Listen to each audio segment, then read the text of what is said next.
Adrian Cole built an empire on blood and silence, but nothing prepared him for the 3-year-old girl staring at him with his own eyes. On a frozen Christmas Eve, the city's most feared businessman discovers the child he never knew existed. The woman he destroyed still loves him, and the past he buried alive is standing on a snow-covered sidewalk, holding his daughter's hand. Some debts can't be paid in money. Some choices can't be undone. And some truths will either save you or destroy everything you've become. Before we begin this journey of redemption, betrayal, and the kind of love that refuses to die, I invite you to stay until the very end. If this story moves you, hit that like button and drop a comment telling me what city you're watching from. I love seeing how far these stories travel. Now let's step into Adrian Cole's world, where power means nothing when you've lost everything that matters. The snow fell like broken promises over Manhattan. Adrian Cole stood at the floor-to-ceiling window of his penthouse office, watching the city transform into something clean and forgiving beneath the white blanket. 23 stories below, Christmas Eve unfolded in all its traditional chaos, families hurrying through the streets with wrapped packages, couples laughing under street lamps, children pressing their faces against shop windows filled with everything their hearts desired. He felt nothing. The whiskey in his hand had gone warm, untouched for the better part of an hour. Behind him, his office sprawled in deliberate darkness, illuminated only by the glow of the city and the dying embers in the fireplace. Oak desk, leather chairs, walls lined with first editions he'd never read, and art he'd never really looked at. All of it expensive, all of it meaningless. Adrian was 42 years old, and he owned half of New York's underground economy, import-export businesses that laundered money from Boston to Miami, nightclubs that served as fronts for operations most people couldn't imagine, real estate holdings that gave him leverage over politicians, judges, and police captains who'd long ago stopped pretending they couldn't be bought. He'd built an empire, and he'd done it alone. "Mr. Cole?" His assistant's voice crackled through the intercom, hesitant. "It's nearly 7. Will you need anything else tonight?" Adrian didn't turn from the window. "Go home, Marcus. Be with your family." A pause. "Sir, are you sure you don't want—" "I'm sure." The intercom clicked off. Adrian heard the outer office door close moments later, followed by the elevator's distant chime. Then silence settled over the building like another layer of snow, cold and complete. He should leave. Should go to one of his clubs, surround himself with noise and people, and the kind of artificial celebration that helped a man forget he was celebrating nothing. But his feet remained rooted to the expensive carpet, his eyes fixed on the streets below where life happened to other people. Christmas Eve, the worst night of the year. It had been 4 years since the divorce. 4 years since he'd signed papers that dissolved a marriage he'd destroyed through neglect, ambition, and the kind of single-minded focus that built fortunes and ruined everything else. 4 years since he'd last seen Lena Parker. No, she'd gone back to her maiden name, he remembered. Since he'd last seen the woman who'd loved him when he was nobody, who'd believed in him when he had nothing but hunger and dreams. She'd asked him to choose, family or empire, her or the life he was building in the shadows. He'd chosen poorly. Adrian drained the whiskey in one burning swallow and turned from the window. Enough. Enough drowning in memories that changed nothing. The past was dead, and he'd killed it himself. No amount of expensive liquor or silent reflection would resurrect what he'd buried. He grabbed his coat, black cashmere, Italian, worth more than most people's monthly rent, and headed for the elevator. Movement. That's what he needed. Action.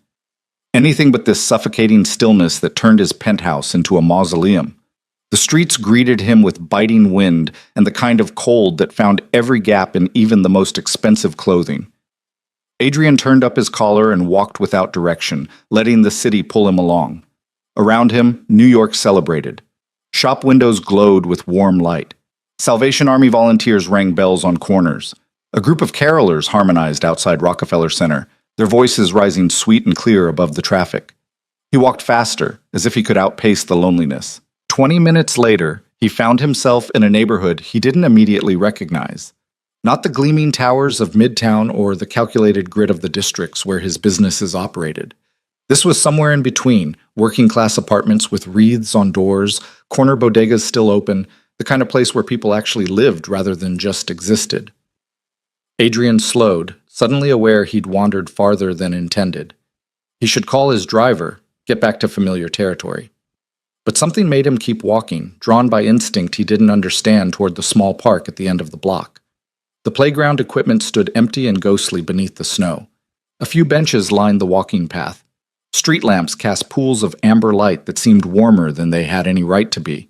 And there, on the sidewalk just beyond the park's entrance, a woman stood with a small child. Adrian's heart stopped. Even from a distance, even bundled in a winter coat with her dark hair tucked beneath a knit hat, he knew her. Would have known her anywhere, in any crowd, after any amount of time. The way she held herself, the tilt of her head as she looked down at the child, the grace in her movements as she adjusted the little girl's scarf, all of it achingly familiar. Lena. His feet moved before his brain could engage, carrying him closer. She hadn't seen him yet, focused entirely on the child who was pointing excitedly at the snow-covered playground equipment and tugging at her hand. "Just for a few minutes, baby," Lena was saying, her voice exactly as he remembered, warm, patient, with that hint of music in it. "Then we need to get home before the storm gets worse." The little girl nodded eagerly and started toward the swings, her small boots leaving tiny prints in the fresh snow. And that's when she turned, giving Adrian his first clear look at her face. The world tilted. Dark eyes. Not brown, not quite black, but that distinctive shade of deep gray blue that Adrian saw every morning in his own mirror. A determined set to her small jaw. The exact shape of her eyebrows, the precise curve of her cheekbones, features that belonged to no one else. His daughter. He knew it with absolute certainty, with the kind of bone-deep recognition that bypassed logic and doubt. This child was his. 3 years old, maybe 4, bundled in a purple coat with snowflakes caught in her dark hair, laughing as she reached for the swing. His daughter. His child. A human being he'd helped create and never known existed. Adrian must have made some sound, a gasp, a word, something, because Lena's head snapped up. Their eyes met across 20 feet of snow-covered sidewalk, and he watched every emotion play across her face in rapid succession.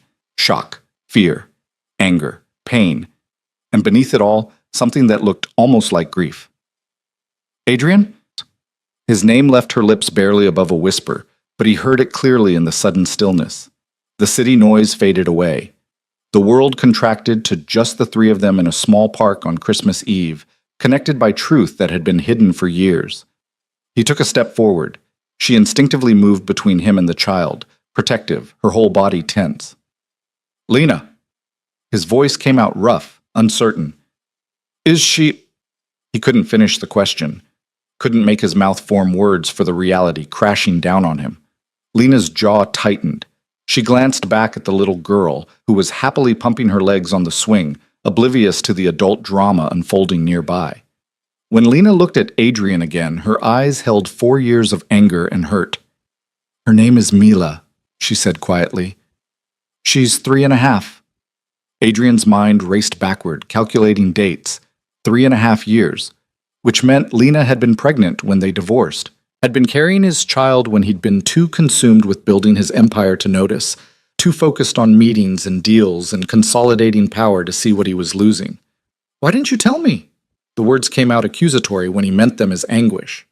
"Tell you?" Lena's laugh was bitter and sharp. "When, Adrian?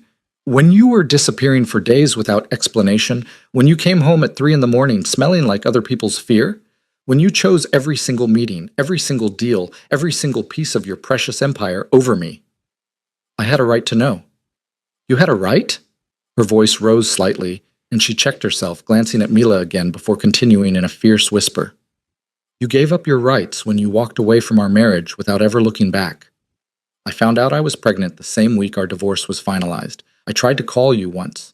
Your assistant said you were too busy to be disturbed. That you'd left instructions not to be contacted about personal matters. So I took the hint." The words hit him like physical blows. He remembered that time, the immediate aftermath of the divorce when he'd thrown himself into work with desperate intensity, using deals and expansion and the construction of his criminal empire as a wall against feeling anything at all. He told Marcus to screen his calls, to keep Lena away if she tried to reach him. He'd been protecting himself, and in doing so, he'd lost 3.5 years of his daughter's life. "Lena, He took another step forward, hands raised in a gesture of surrender or pleading or both. "I didn't know. God, if I'd known." "You would have what?" She cut him off. Suddenly become a different person? Suddenly decided that family mattered more than power? Don't insult both of us with fantasies about what you would have done. Mommy! Mila's voice rang out clear and happy. Push me higher! But Lena's expression softened immediately as she looked at her daughter. In a minute, sweetheart. Keep swinging just like that. You're doing great. Adrian watched her with the child, saw the love and patience and complete devotion in every movement, every word. This was what he'd thrown away. This was what he'd convinced himself didn't matter as much as building his empire. A woman who loved him. A family. A life that meant something beyond power and money and fear. I want to know her. His voice came out raw, stripped of the authority he used in boardrooms and back alleys. Please, Lena. I want to know my daughter. Lena studied him for a long moment, and he saw her weighing every broken promise, every abandoned dream, every night she'd raised Mila alone against whatever she saw in his face now. Finally she sighed, a sound full of exhaustion and reluctant compassion. There's a coffee shop 2 blocks from here, she said. The Grindstone. Meet me there in an hour. Mila will be at my sister's for the evening, and we can talk. Really talk, without... She gestured vaguely at the playground, at their daughter, at the impossible situation unfolding in real time. I'll be there. Adrian meant it as a promise, as an oath, as the most important commitment he'd ever made. Lena nodded once, sharp and businesslike, then turned back to Mila. Come on, baby. Time to go see Aunt Rachel. But, Mommy, I know, sweetheart. We'll come back tomorrow, I promise.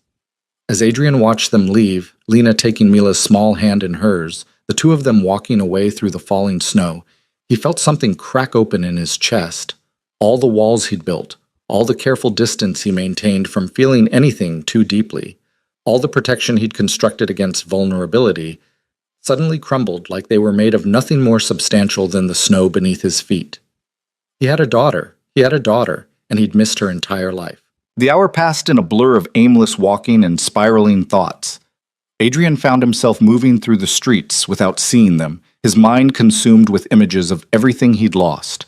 First steps he'd never witnessed, first words he'd never heard, birthdays and scraped knees and bedtime stories and all the tiny, precious moments that made up a childhood, all of it happening without him.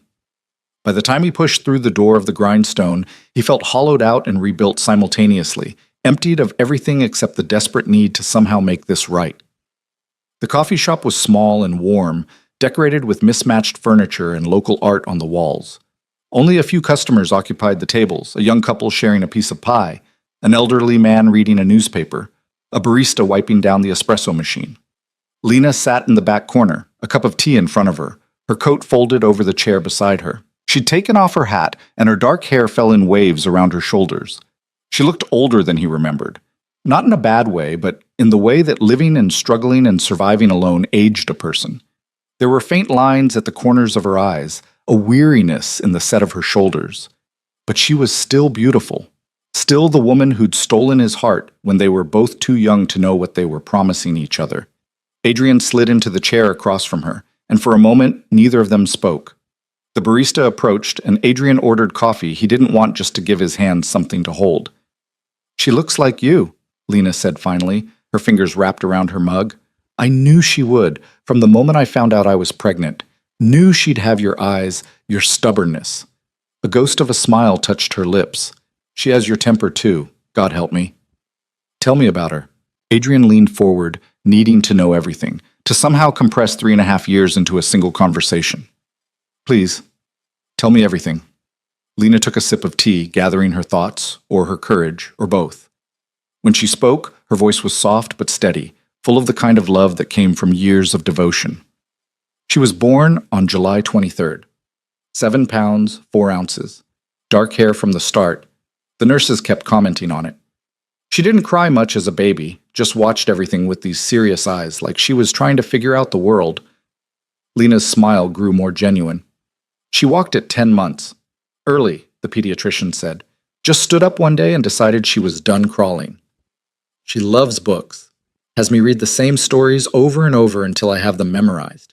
Her favorite is about a little girl who befriends a dragon. She makes me do different voices for all the characters. Lena paused, her eyes distant with memory. She's fearless, climbs everything, tests every boundary, pushes every limit. And she's kind.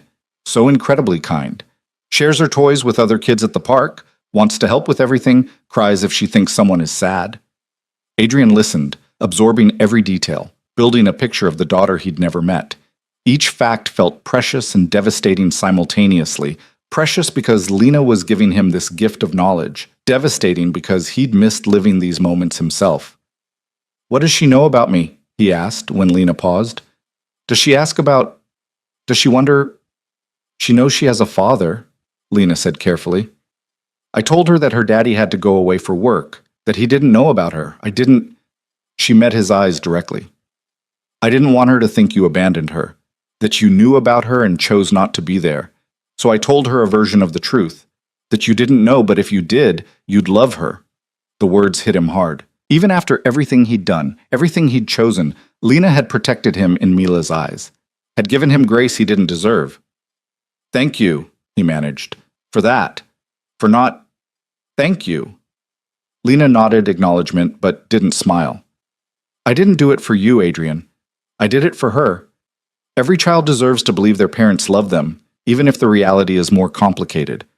"It's not complicated," Adrian said with sudden intensity. "I love her. I know I haven't earned the right to say that I don't even know her yet, but the moment I saw her, Lena, the moment I saw her, I knew I'd do anything, to be part of her life." "Words are easy." Lena's voice hardened slightly. "You were always good with words, Adrian, promising things, making plans, swearing you'd change. But actions, actually showing up, actually being there day after day after day, that's what matters. That's what being a parent is." "I know." "Do you?" She leaned forward, her eyes fierce. "Do you really?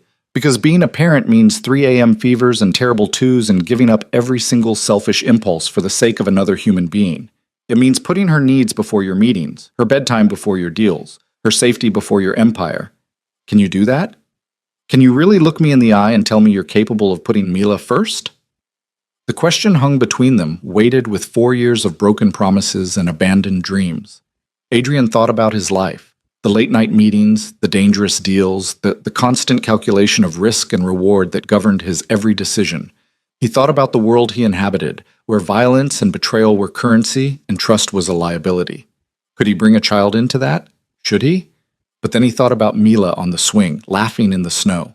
Thought about 3.5 years of moments he'd already lost. Thought about the emptiness in his penthouse, and the hollowness of every achievement that had led him to standing alone at a window on Christmas Eve with nothing but expensive whiskey for company.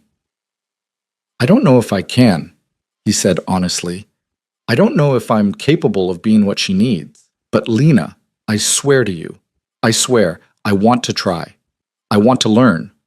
I want the chance to be her father, even if I have no idea how to do it, especially because I have no idea how to do it." Lena studied his face for a long moment, searching for something. Sincerity, commitment, proof that this time would be different. Adrian held her gaze, letting her see everything. The regret, the longing, the desperate hope that somehow, impossibly, he could find a way back from the choices that had brought him here. "One chance," Lena said finally. "You get one chance, Adrian. Not for me. We're done. That ship sailed 4 years ago. But for Mila, you can meet her properly. You can start building a relationship with her.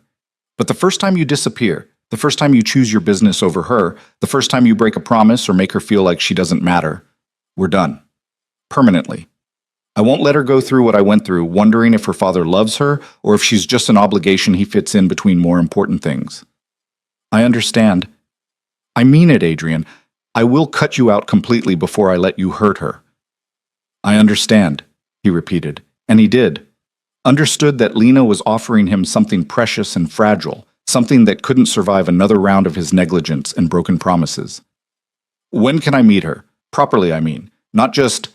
He gestured vaguely, indicating their accidental encounter at the park. Lena pulled out her phone, checking the calendar. "Tomorrow, Christmas. Come to my apartment at 2. I'll have explained who you are, prepared her as best I can. But Adrian..." She looked up at him with an expression that broke his heart. "Go slow. She's 3. She doesn't understand complicated adult situations. All she knows is that she has a father who's been gone, and now he's here. Don't overwhelm her. Don't make promises you can't keep. Just be gentle." I will. Adrian wrote down the address she gave him, committing it to memory even as he typed it into his phone. Thank you. For this chance. For letting me try. Lena stood, gathering her coat. Don't thank me yet.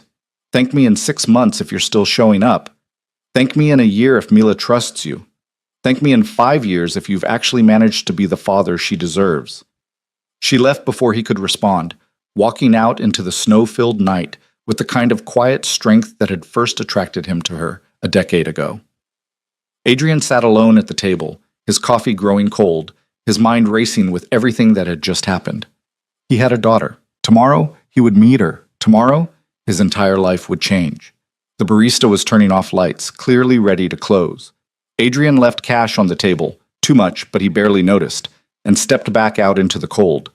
The snow had intensified, and the streets were nearly empty now, most people already home with their families. Adrian walked back toward his penthouse, but the route felt different somehow. The same buildings, the same streets, but he was seeing them through different eyes, noticing the toy stores and the playgrounds and the family restaurants in a way he never had before. The city wasn't just territory to control and profit from anymore. It was a place where his daughter lived, where she went to parks and read books and built a life he knew nothing about. By the time he reached his building, a plan was forming. Not the kind of calculated strategy he employed in business, but something more instinctive and urgent. He needed to become someone different, someone worthy of being Mila's father, someone who could exist in her world without dragging his darkness into it. The elevator ride to his penthouse felt longer than usual. Adrian unlocked his door and stood in the entrance, really looking at his space for the first time in years. Everything sharp edges and cold surfaces. No color, no warmth, no indication that a human being with actual feelings lived here. It was a showpiece, a declaration of wealth and taste and power. But it wasn't a home. Could it be? Could he transform this space into somewhere a child might feel welcome? Or did the problem run deeper than decor? Was he himself too far gone, too corrupted by the choices he'd made and the world he'd built? Adrian poured himself another whiskey, then, after a moment's consideration, dumped it down the sink. Tomorrow he needed to be clear-headed, present, fully aware of every moment. He couldn't afford to numb himself against feeling, not anymore. Not when he had a daughter to meet and a life to reclaim. He spent most of the night at his window, watching the snow fall over the city and thinking about the little girl with his eyes. Wondering what she liked for breakfast, what made her laugh, whether she was sleeping peacefully in whatever apartment Lena had built for them, or if she woke up sometimes in the night needing comfort. Wondering if he could possibly become the kind of man who deserved to be called her father. Christmas morning arrived cold and bright. The storm had passed, leaving everything covered in pristine white that sparkled in the sunlight. Adrian dressed carefully, not in one of his usual expensive suits, but in dark jeans and a charcoal sweater. Casual, approachable, the kind of thing a normal father might wear. He stopped at a toy store on the way, then stood paralyzed in front of hundreds of options, having no idea what a 3-year-old girl might want. Finally, he settled on a stuffed dragon, remembering Lena's comment about Mila's favorite book, and a set of colorful building blocks that the clerk assured him were age-appropriate. The gifts felt inadequate. How did you sum up 3.5 years of absence in toys and apologies? But it was something, a starting point. Lena's apartment building was in Brooklyn, in one of those neighborhoods where families actually lived rather than just invested. Adrian climbed the stairs to the 3rd floor, his heart pounding harder than it had during any business negotiation or dangerous deal. He'd faced down rival criminals, stared down corrupt officials, built an empire through willpower and calculated risk. But standing outside apartment 3C with a stuffed dragon in his hands, he'd never been more terrified. He knocked. Footsteps approached. The door opened, and Lena stood there, looking tired but determined. Behind her, he could see a living room that was nothing like his penthouse, warm and cluttered with books and toys, artwork clearly created by small hands taped to the walls, a worn but comfortable couch covered in colorful pillows. "Come in," Lena said quietly. "She's in her room. I told her you were coming, that you're her father, that you didn't know about her before, but you want to meet her now. She's—" Lena paused, choosing words carefully. "She's excited and nervous, so please, Adrian, remember what I said. Be gentle." Adrian nodded, his throat too tight for words. He stepped inside and Lena closed the door behind him. Mila, she called down the short hallway. Sweetheart, there's someone here to meet you. A door opened. Small footsteps pattered on hardwood, and then she appeared, the little girl from the park, now wearing a red dress with white tights, her dark hair pulled into two ponytails tied with green ribbons. She stopped at the edge of the living room, one hand gripping the doorframe, her gray-blue eyes fixed on Adrian with curiosity and caution. Hi, she said softly. Adrian's knees nearly buckled. Up close, the resemblance was even more striking. She had his eyes, his jaw, even the way she tilted her head when examining something new. He'd seen that exact expression in his own mirror 1,000 times. Hi, Mila, he managed, his voice rough. I'm Adrian. I'm your father. She considered this, her small face serious. Mommy said you had to go away. I did, but I didn't know about you. If I had... He stopped, not wanting to make excuses or burden a 3-year-old with adult complications. I'm very, very happy to meet you now. Mila's eyes dropped to the stuffed animal in his hands. Is that a dragon? It is. Adrian knelt down, bringing himself to her eye level. Your mom told me you like dragons, so I hoped, you might like this one. She approached slowly, reaching out to touch the dragon's soft purple scales. What's his name? I don't know, Adrian admitted. I thought maybe you could name him. Smokey, she said immediately, taking the dragon and hugging it against her chest. Because he breathes smoke. Can I show him my room? If it's okay with your mom. Mila looked at Lena, who nodded with a small smile. It's okay, baby. Show your father your room. And just like that, with the easy acceptance of childhood, Mila took Adrian's hand, her small fingers wrapping around two of his, and led him down the hallway to her room. It was a riot of color and imagination. Purple walls covered with stickers and drawings. A bed shaped like a race car. Bookshelves overflowing with stories. A corner devoted to stuffed animals, now gaining a new purple dragon. Mila narrated everything excitedly, showing him her favorite books, her drawing of what she insisted was a unicorn, but looked more like a horse with a traffic cone on its head, her collection of rocks from the park. Adrian listened to every word, absorbing every detail, trying to memorize this moment because he knew it was the most important of his life. Not closing the deal that made his first million, not establishing control over his territory, not any of the achievements he'd once thought defined him. This, his daughter showing him her room, this was everything. Do you have to go away again? Mila asked suddenly, looking up at him with those eyes that were mirror images of his own.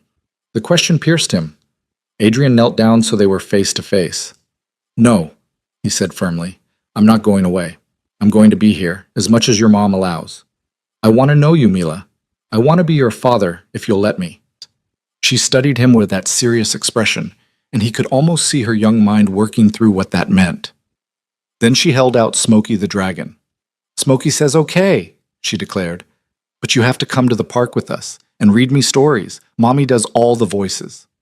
I'll do all the voices, Adrian promised, and meant it more than any promise he'd ever made. They spent the afternoon together, the three of them, like a family that had existed in some parallel universe where Adrian had made different choices. Lena made lunch while Mila showed Adrian every toy, every book, every treasure she owned. They went to the park, where Adrian pushed Mila on the swings until his arms ached, and she laughed with pure joy. They came back to the apartment and read stories, and Adrian did his best with the voices, even though Mila gently corrected his dragon impression 3 times. And through it all, he felt something he hadn't experienced in years, a sense of rightness, of being exactly where he was supposed to be, doing exactly what he was meant to do. Not building empires or accumulating power, but sitting on a worn couch reading about dragons and princesses to a 3-year-old girl who had his eyes and his stubbornness and deserved so much better than the father she'd gotten. As the afternoon stretched into evening, Mila grew sleepy, curling against Lena's side with Smokey clutched in her arms. Adrian sat across from them, watching, trying to commit every detail to memory. I should go, he said quietly. Let you get her to bed. Lena nodded, carefully extracting herself from beneath Mila's weight. Mila, sweetheart, say goodnight to your father.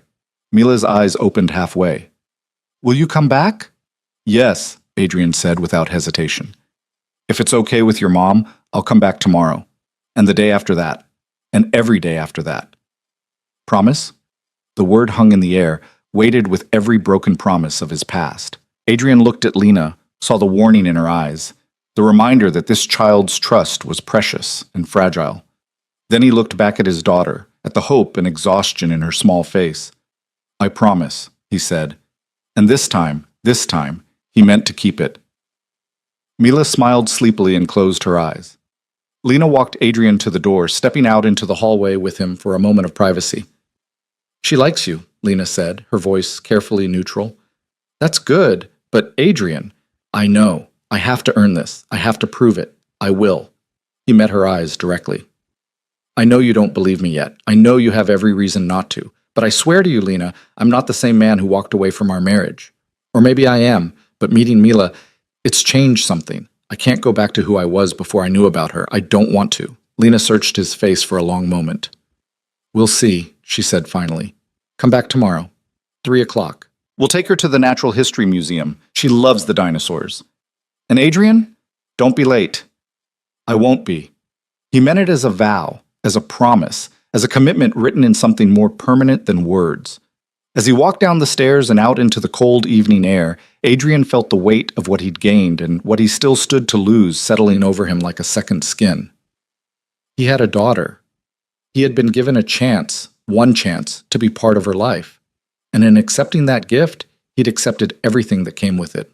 The responsibility, the vulnerability, the terrifying possibility of failing someone who depended on him in ways that had nothing to do with money or power. The city stretched out around him, familiar and foreign simultaneously.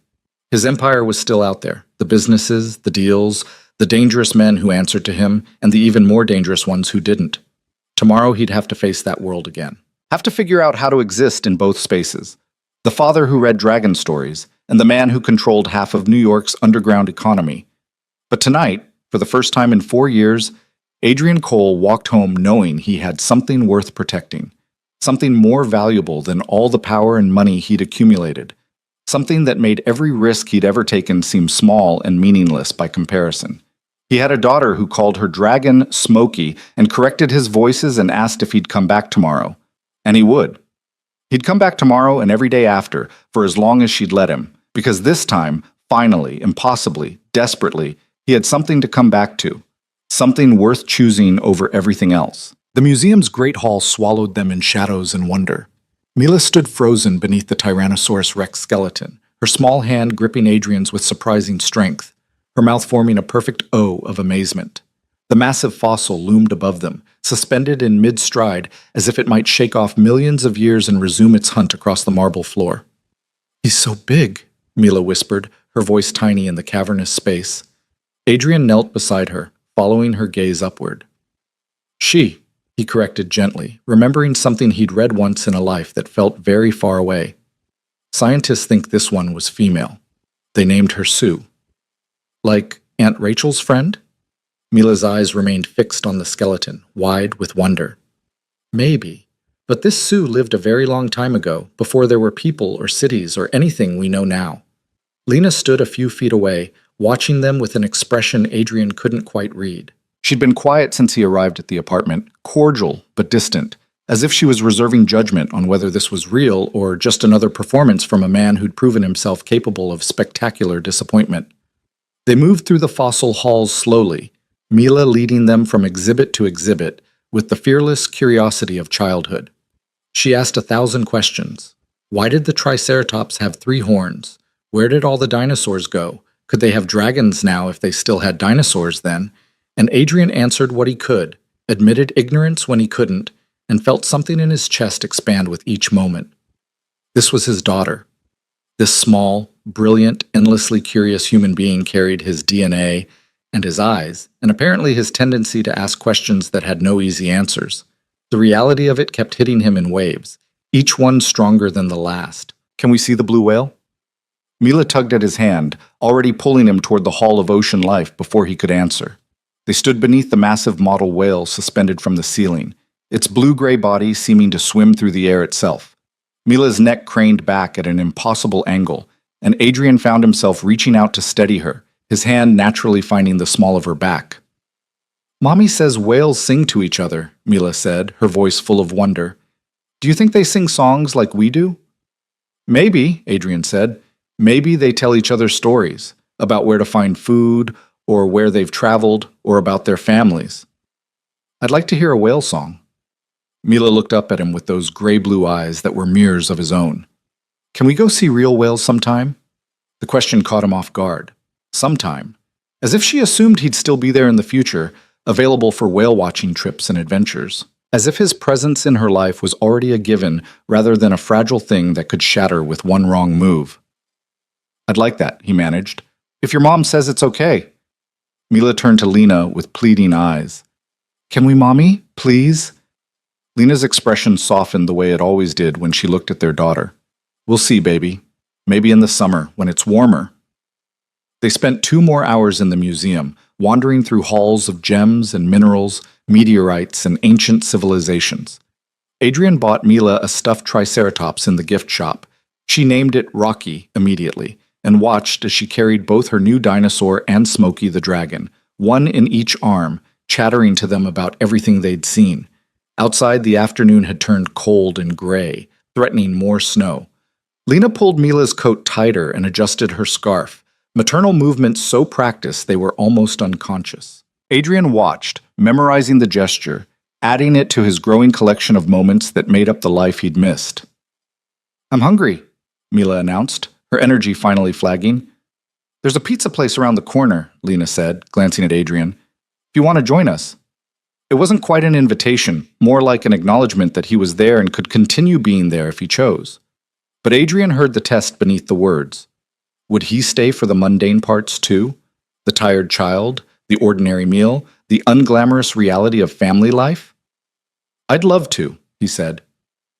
The restaurant was loud and cheerful, filled with families escaping the cold.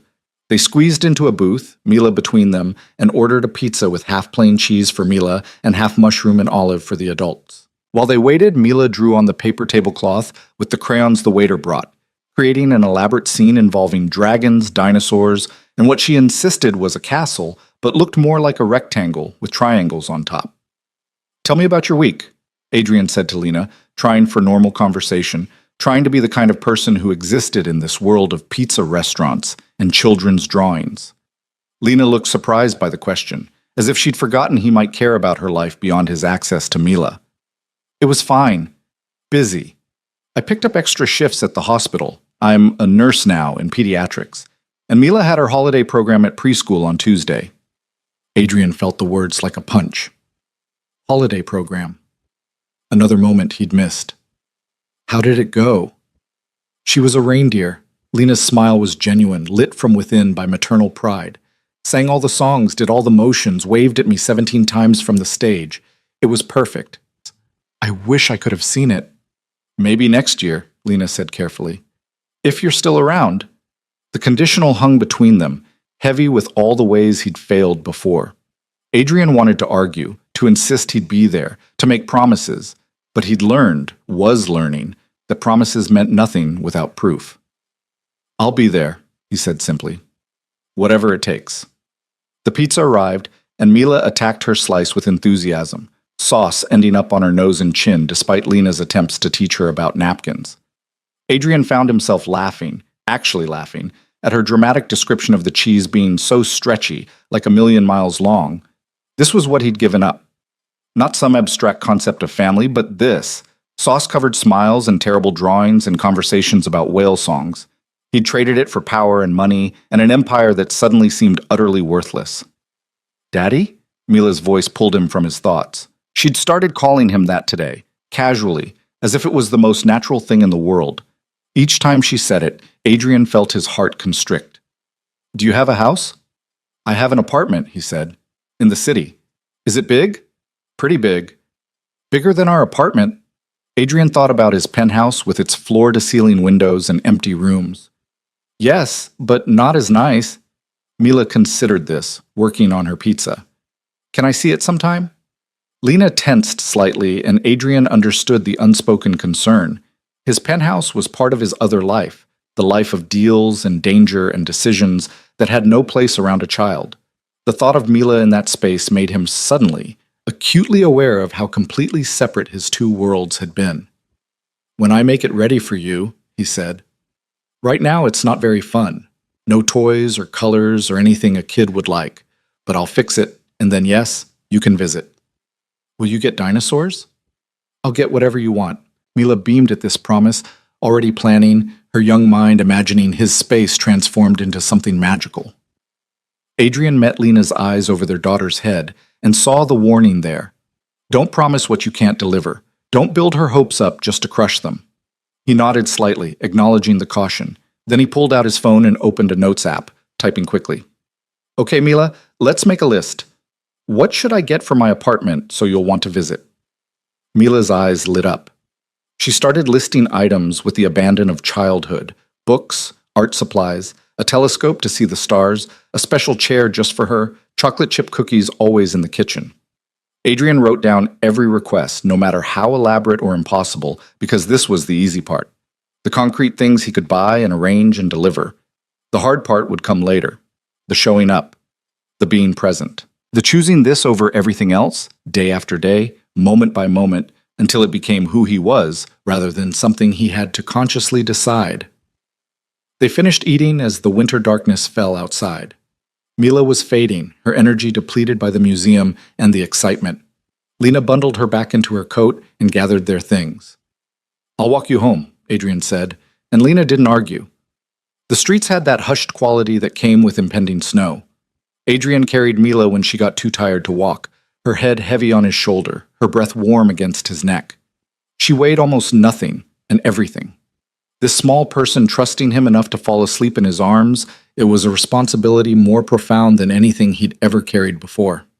At Lena's building, he handed Mila carefully back to her mother, watching as Lena shifted their daughter's weight with practiced ease. Thank you, Lena said quietly, for today. She had a good time. So did I. Adrian, Lena paused, choosing words carefully. I can see you're trying. I do. But this is just the beginning, the easy part even. It's showing up for the hard days that matters, the sick days, the tantrum days, the days when she's not a perfect angel and being a parent isn't fun.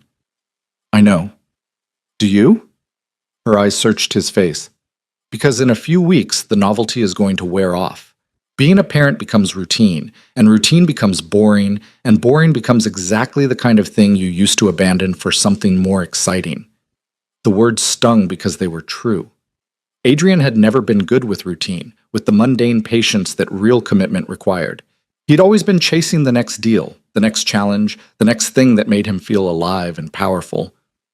I'm not that man anymore, he said, knowing even as he spoke that actions would have to prove what words couldn't. We'll see. Lena adjusted Mila's weight against her hip. Come by tomorrow around 10. We're staying in, supposed to snow again. You can help me keep a restless 3-year-old entertained indoors. It was another test, Adrian realized. Another chance to prove he could handle the unglamorous reality of parenthood. I'll be there, he promised. He walked home through streets that felt different now, populated by possibilities he'd never noticed before. Every parent he passed pushing a stroller, every family bundled together against the cold, every lit window showing dinner tables and living rooms, all of it suddenly, painfully visible. This was what he'd been missing while building his empire. This ordinary, extraordinary world of connection and belonging. His penthouse greeted him with its usual cold elegance. Adrian stood in the entrance and saw it through Mila's eyes. All sharp edges and empty spaces, beautiful but sterile, impressive but utterly unwelcoming to a child. She'd been right. It wasn't fun. It was a showpiece, a trophy, a declaration of success that had nothing to do with life actually lived. He pulled out his phone and scrolled through the list Mila had dictated. Books, art supplies, telescope, special chair, cookies. A child's wish list, innocent and trusting. Adrian added items to an online cart, ordering everything for rush delivery. Then he kept shopping, softer furniture, warmer colors, photographs of nature and animals instead of abstract art. Things that might make this space feel less like a mausoleum and more like somewhere his daughter might want to visit. His assistant called around 9. Mr. Cole, we have the monthly meeting tomorrow at 10. All the territory managers will be there. You wanted to review the quarterly numbers and discuss expansion into... Cancel it, Adrian said. Silence on the other end. Sir? Cancel the meeting. Reschedule for next week. Something came up.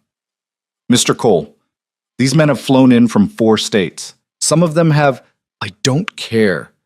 Adrian's voice came out harder than he intended. Tell them I apologize, but it can't be avoided. Next week, Same time. That's final. He hung up before Marcus could argue further. In his old life, this would have been unthinkable. You didn't cancel on the men who ran your empire. You didn't prioritize anything above the business that generated your power. But Mila had asked him to be there at 10, and he'd promised, and this time, keeping that promise mattered more than anything else. The snow started around midnight. Adrian stood at his window watching it fall, thinking about the little girl asleep in Brooklyn who had his eyes and his stubbornness and deserved a father who would actually be there. Thinking about the life he'd built and whether any of it was worth keeping if it meant losing this chance. His phone buzzed.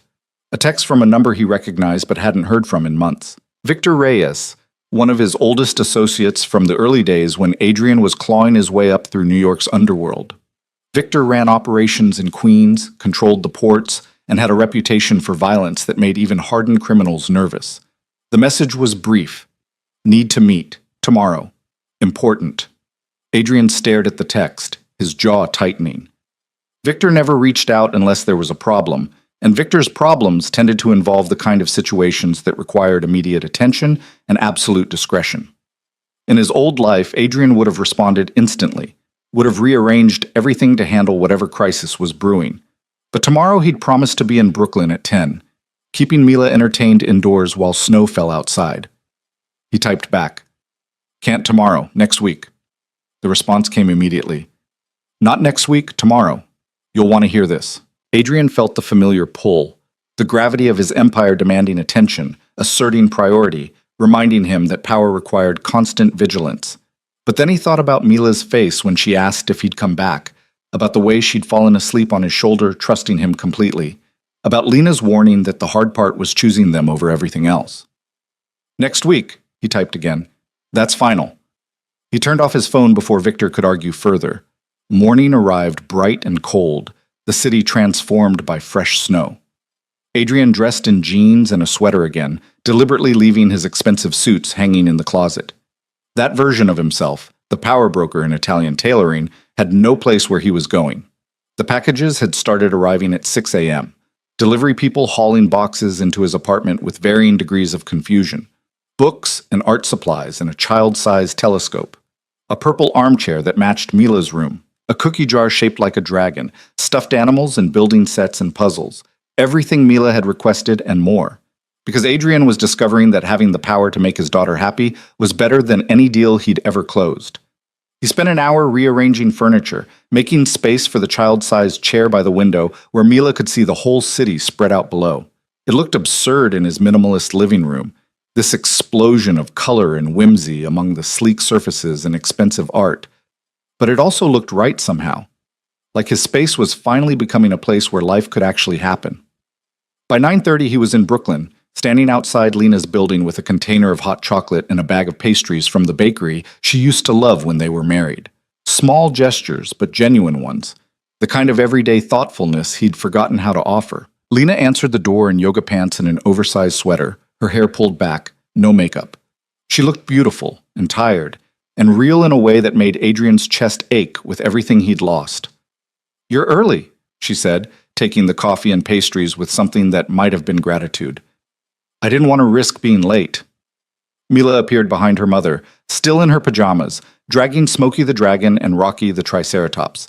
"Daddy, can we build a fort?" The request was so normal, so wonderfully mundane, that Adrian felt something shift in his chest. "Absolutely. The best fort ever built." They spent the morning transforming Lena's living room into an elaborate structure of blankets and pillows, couch cushions and chairs.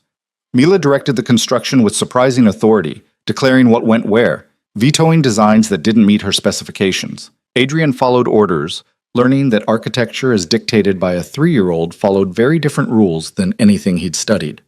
Lena watched from the kitchen, allegedly doing dishes but mostly just observing them, and Adrian wondered what she was thinking, whether she was seeing echoes of the man she'd married before his ambition consumed everything.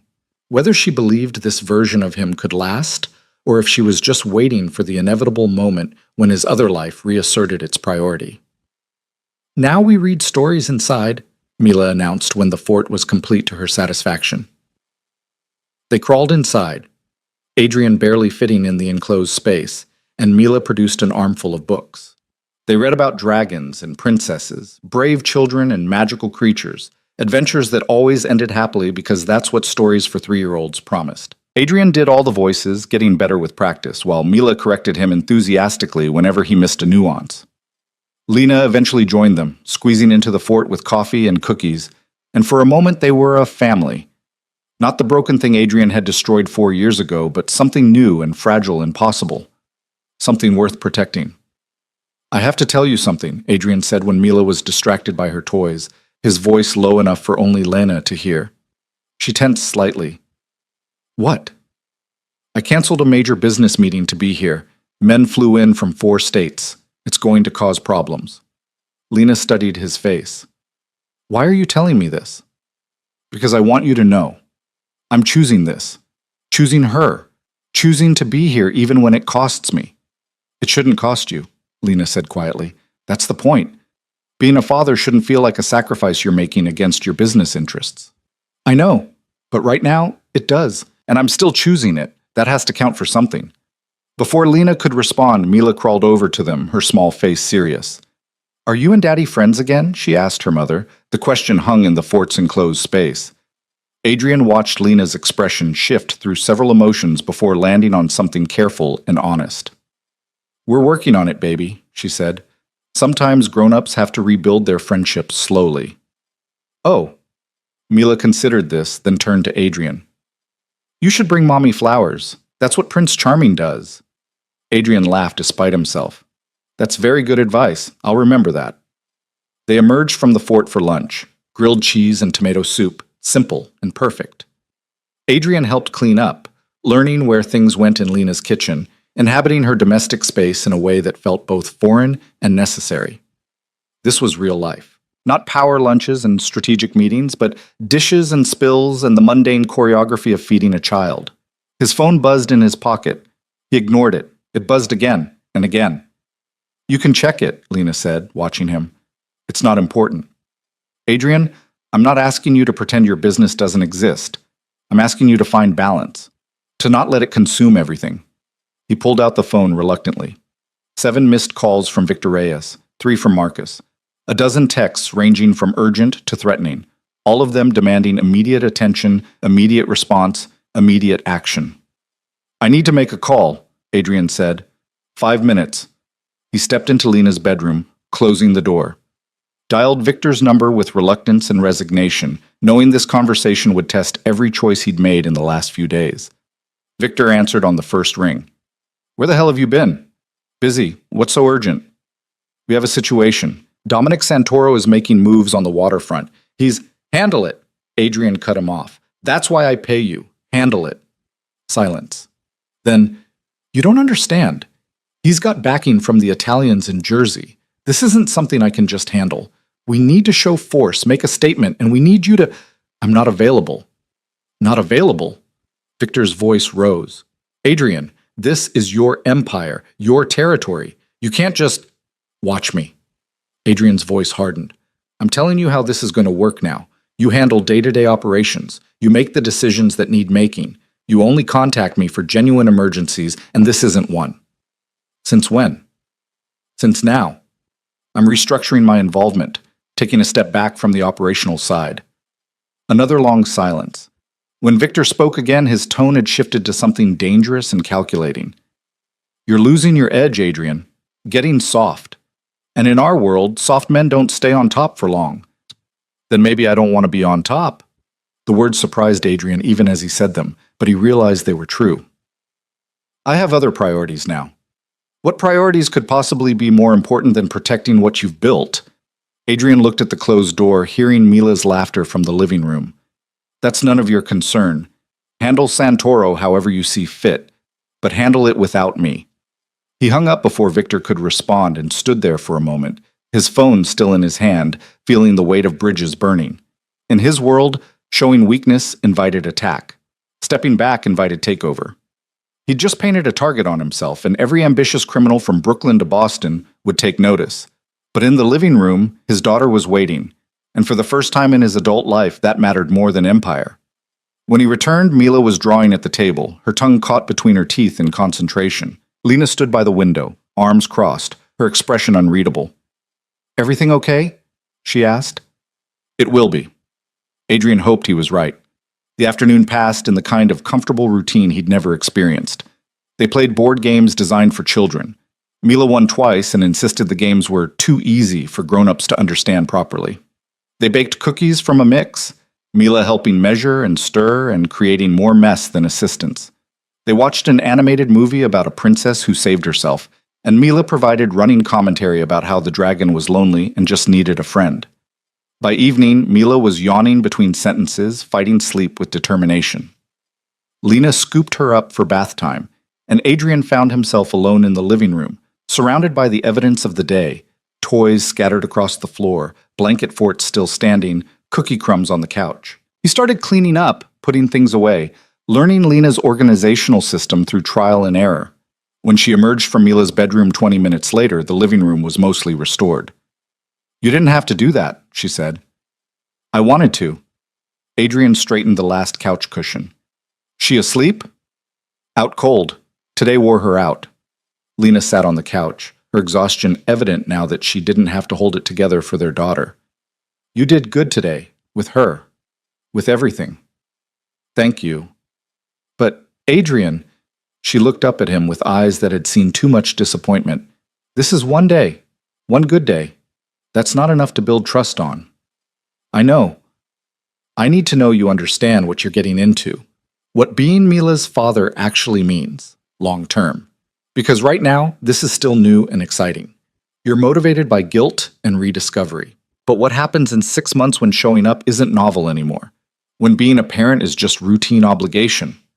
Adrian sat down beside her, careful to maintain distance. "Honestly, I don't know. I've never done this before. Never been good at anything that required sustained, patient attention. But Lena, I'm terrified of losing her, of missing more of her life. That fear, it's stronger than anything I've ever felt. Stronger than my ambition ever was." "Fear isn't enough either." "Then what is?" Lena was quiet for a long moment. "Love, I guess. Actually loving her more than you love your freedom, your power, your empire. Loving her enough that sacrifice doesn't feel like sacrifice anymore. It just feels like life." "I'm not there yet," Adrian admitted. "But I want to be." "Then keep showing up. Keep choosing her. Keep proving it." Lena pulled her knees up to her chest, suddenly looking younger and more vulnerable. "Because, Adrian, I can survive you disappointing me again. I've done it before. But if you break her heart, if you make her love you and then abandon her, I'll never forgive you, and she might not either." The words landed like a promise and a threat simultaneously. Adrian nodded, accepting the terms, understanding the stakes were higher than any gamble he'd ever taken in business. "Tomorrow?" he asked. "Tomorrow. But Adrian, maybe dial it back a little. You don't have to be here every single day immediately, all the time. That's not sustainable. And when you inevitably can't maintain that pace, Mila will think it means you don't care anymore. Start with what you can actually commit to long term." It was good advice, practical and wise, but the thought of not seeing Mila for even a day made Adrian's chest tighten with something close to panic. 3 days a week, Lena suggested, reading his face. Tuesday, Thursday, Saturday. Consistent, scheduled, reliable. Show her you keep your commitments. Then if you want to add more time later, it'll feel like a gift instead of you pulling back. Adrian wanted to argue, wanted to insist he could maintain daily visits indefinitely, but Lena knew him better than he knew himself, could see the patterns he was blind to. And she was trying to protect their daughter from the inevitable disappointment of unrealistic expectations. 3 days a week, he agreed. Tuesday, Thursday, Saturday. What time? Tuesdays and Thursdays, after her preschool, 3 o'clock. Saturdays morning, 10. And Adrian, if something comes up, if you absolutely have to cancel, you call me. Not at the last minute, not with an excuse. You call as soon as you know, with honesty and a plan for when you'll make it up to her. I will. Lena walked him to the door, and they stood in the doorway awkwardly, former spouses navigating new territory. Thank you, Adrian said finally, for this chance, for letting me try. Don't thank me yet, but her expression had softened slightly. Thank me in a year if you're still here. Adrian walked home through snow-covered streets, thinking about sustainability and commitment and the difference between sprint and marathon. He'd always been good at intense bursts, the big deal, the dangerous play, the all-in gamble. But being a father required something different. Steady presence, patient consistency, showing up even when it wasn't exciting, even when other things beckoned.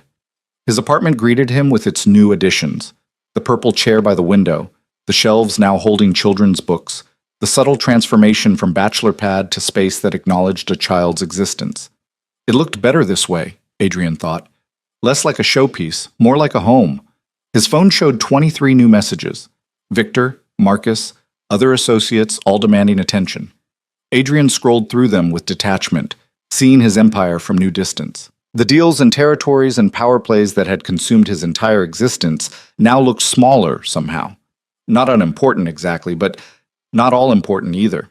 He'd spent years building something that could crumble in months if he wasn't vigilant.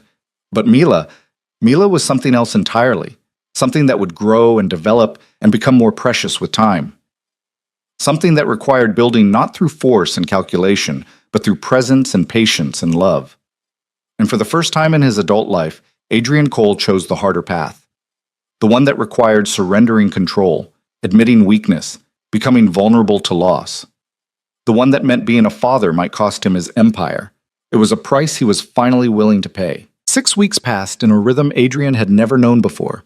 Tuesday afternoons picking Mila up from preschool, her small hand in his as she chattered about finger painting and circle time and a boy named Jacob who always took the red crayon.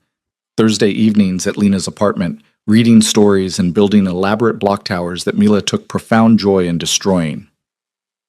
Saturday mornings at the park or the library or wherever Mila's boundless curiosity led them.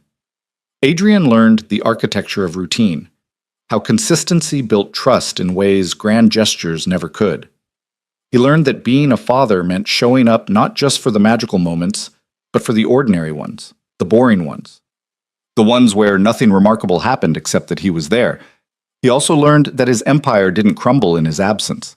Marcus handled the day-to-day operations with surprising competence. Victor and the other territory managers adjusted to his reduced involvement with varying degrees of resentment. The money kept flowing, the businesses kept running, and Adrian discovered the world didn't end when he stopped treating his criminal enterprise like the center of the universe. But it was Saturday morning in mid-February when everything changed. Adrian was at Lena's apartment early, bringing bagels and coffee, looking forward to taking Mila to the aquarium. She'd been talking about seeing the jellyfish for 2 weeks straight, had drawn pictures of them in every color combination possible, had informed everyone from her preschool teacher to the grocery store clerk about her upcoming adventure. Lena opened the door with tension written across her face. No greeting, no smile, just a tight wariness that made Adrian's instincts flare. "What's wrong?" he asked immediately. She pulled him inside and closed the door, glancing toward Mila's bedroom, where cartoons played faintly. "There was a man here yesterday, watching the building. Big guy, expensive suit, scar across his cheek. He approached me when I was getting groceries, asked if I was Lena Parker." Adrian's blood went cold. "What did he say?"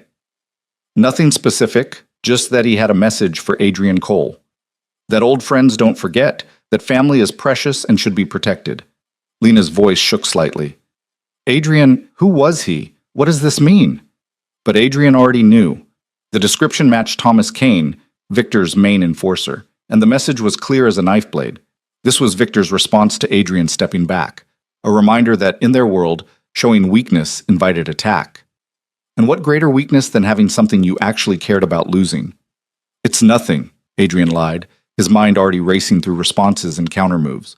"Probably just someone trying to spook me over a business dispute." "Don't lie to me." Lena grabbed his arm, her fingers digging in hard. "I'm not stupid, Adrian. I know what you are, what you've been. I accepted you trying to be a better man, trying to be Mila's father, but I won't let your past put her in danger." "She's not in danger. I won't let—" "You won't let?"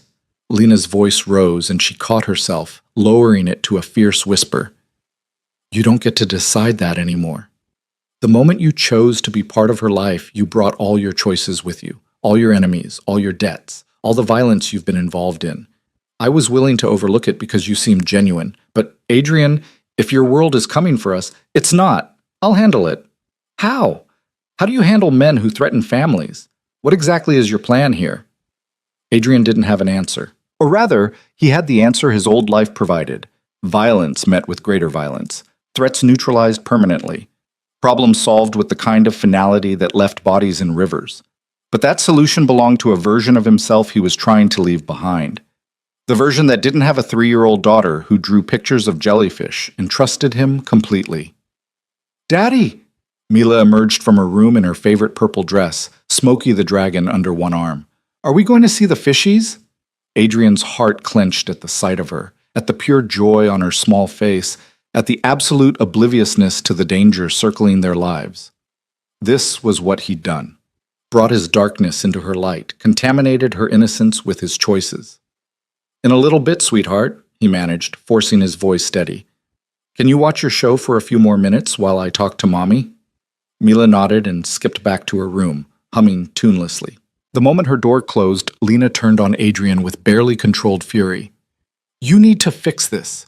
Whatever this is, whoever that man was, you need to handle it right now, because I will not let Mila grow up afraid. I won't let her live in a world where strange men watch our building and deliver cryptic threats.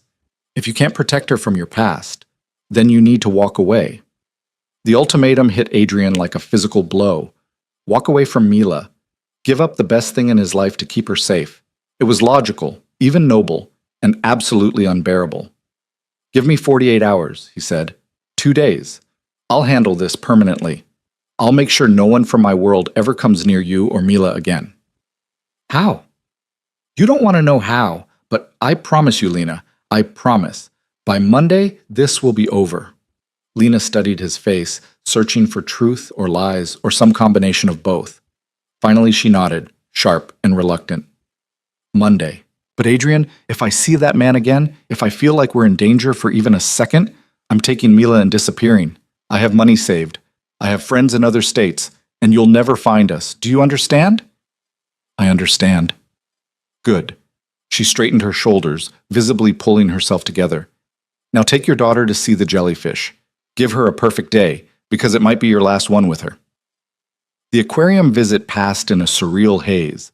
Mila was radiant, pressing her face against the glass as jellyfish drifted past in ethereal beauty, asking 1,000 questions about how they moved and what they ate and whether they had brains. Adrian tried to be present, tried to absorb every moment, but part of his mind was already spinning through options and strategies and the brutal calculus of survival in a world built on fear. Victor had made his move, sent Thomas Kane to deliver a message that was simultaneously vague and crystal clear: step back into line, or the people you love become leverage. It was textbook intimidation, the same tactic Adrian himself had used dozens of times against rivals and subordinates who needed reminding of their place. Now he was on the receiving end, and it was intolerable. "Daddy, look!" Mila tugged his hand toward the shark tank. "That one has so many teeth." Adrian knelt beside her, wrapping his arm around her small shoulders as they watched predators glide through artificial ocean. His daughter, his child, the single most important thing in a life that had been full of important things. And Victor thought she was a tool, a pressure point, a means of control. That was a fatal miscalculation. They had lunch at the aquarium cafe. Mila insisted on fish-shaped chicken nuggets, which she found hilarious, and Adrian listened to her chatter about every exhibit they'd seen. He memorized her laugh, the way her eyes lit up when she was excited, the unself-conscious joy she brought to everything. If this was his last day with her, he wanted to carry every detail forward. But it wouldn't be. Couldn't be. He'd promised Lena he'd fix this, and Adrian Cole always kept his promises. Eventually. When it mattered most. He dropped them home in the late afternoon, hugging Mila longer than usual, breathing in the scent of her strawberry shampoo, and trying not to think about Lena's threat to disappear. "See you Tuesday, sweetheart," he said, pressing a kiss to her dark hair. "See you Tuesday, Daddy." Lena walked him to the door, her expression hard. "Whatever you're planning, Adrian, be smart, be final, and don't tell me about it." He nodded and left, already pulling out his phone as he hit the street. The first call went to Marcus. "I need a meeting with Victor Reyes tonight. Tell him it's urgent, and tell him to come alone." Marcus hesitated. "Sir, are you sure that's wise? Victor's been vocal about his concerns regarding your recent—" "I don't care about his concerns. Set up the meeting, the warehouse in Red Hook, 9 o'clock. And Marcus, Make sure it's private. No one else there. No interruptions. Just me and Victor. The second call went to an old contact, someone Adrian hadn't spoken to in 3 years but who owed him the kind of debt that never expired. James Chen answered on the third ring, his voice wary. Adrian Cole, I was wondering when you'd collect. I need information, Adrian said without preamble. Everything you have on Victor Reyes, his operations, his financiers, his vulnerabilities. I need it in 3 hours, and I need it comprehensive. That's a tall order. You owe me your life. This is how you pay it back. Silence. Then, 3 hours. I'll send it encrypted. The third call was harder. Adrian stood on a corner in Manhattan, watching the city move around him, and dialed a number he'd hoped never to use. It rang 4 times before a familiar voice answered, rough and amused. Adrian Cole, heard you went soft. Became a family man. Hello, Dominic. Adrian kept his voice neutral. Dominic Santoro was everything Adrian had been running from, violent, ambitious, utterly without conscience. They'd been allies once, back when Adrian was still climbing. Now Dominic controlled most of Jersey and was making moves on New York territory. Victor's territory, specifically. I heard you had some business with my associates. Had. Past tense. Victor Reyes made it clear you weren't interested in negotiations. Victor doesn't speak for me anymore. A pause. Adrian could almost hear Dominic's mind working, calculating angles. That's so. Word on the street is you stepped back. Got other priorities. I'm restructuring, delegating differently, and I'm calling to discuss opportunities that benefit us both. I'm listening. Not on the phone. Meet me tomorrow, noon at Russo's in Soho. Come alone. We'll talk about territorial arrangements that give you what you want and solve my problems simultaneously. What kind of problems? The kind that involve removing obstacles to mutually beneficial business relationships. Another pause. Then Dominic laughed, dark and knowing. You're going to move against Victor. That's bold, risky, potentially stupid. It's necessary. Are you interested or not? I'm interested. Russo's, noon, but Adrian? If this is some kind of setup, some play to consolidate your power by setting me against your own people, it's not. I'm getting out, Dominic, stepping back permanently, but I'm doing it on my terms, and that means clearing the board first. You help me, and you get the waterfront, all of it. We'll talk tomorrow. Adrian hung up and immediately hated himself. 3 years he'd been trying to distance himself from his empire, and here he was making deals with men like Dominic Santoro, playing the same games he'd promised Lena he'd left behind. But Victor had forced his hand by threatening Mila, had turned this into a choice between his daughter's safety and his conscience. It wasn't really a choice at all. The information from James Chen arrived at 7, a comprehensive file detailing every aspect of Victor's operations. Adrian studied it at his penthouse, drinking coffee instead of whiskey, noting the weak points and leverage opportunities. Victor had expanded aggressively in Adrian's absence, taking on debt to finance growth, making promises to suppliers he couldn't quite keep. His empire looked strong on the surface but was actually fragile, over-leveraged, dependent on Adrian's continued backing.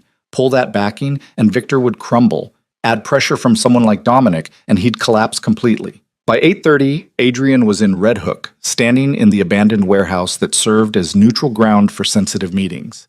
The space was cavernous and cold, lit by a few bare bulbs that cast harsh shadows. He'd chosen it deliberately, isolated, private, the kind of place where conversations could happen without witnesses. Victor arrived exactly on time, flanked by 2 men despite instructions to come alone.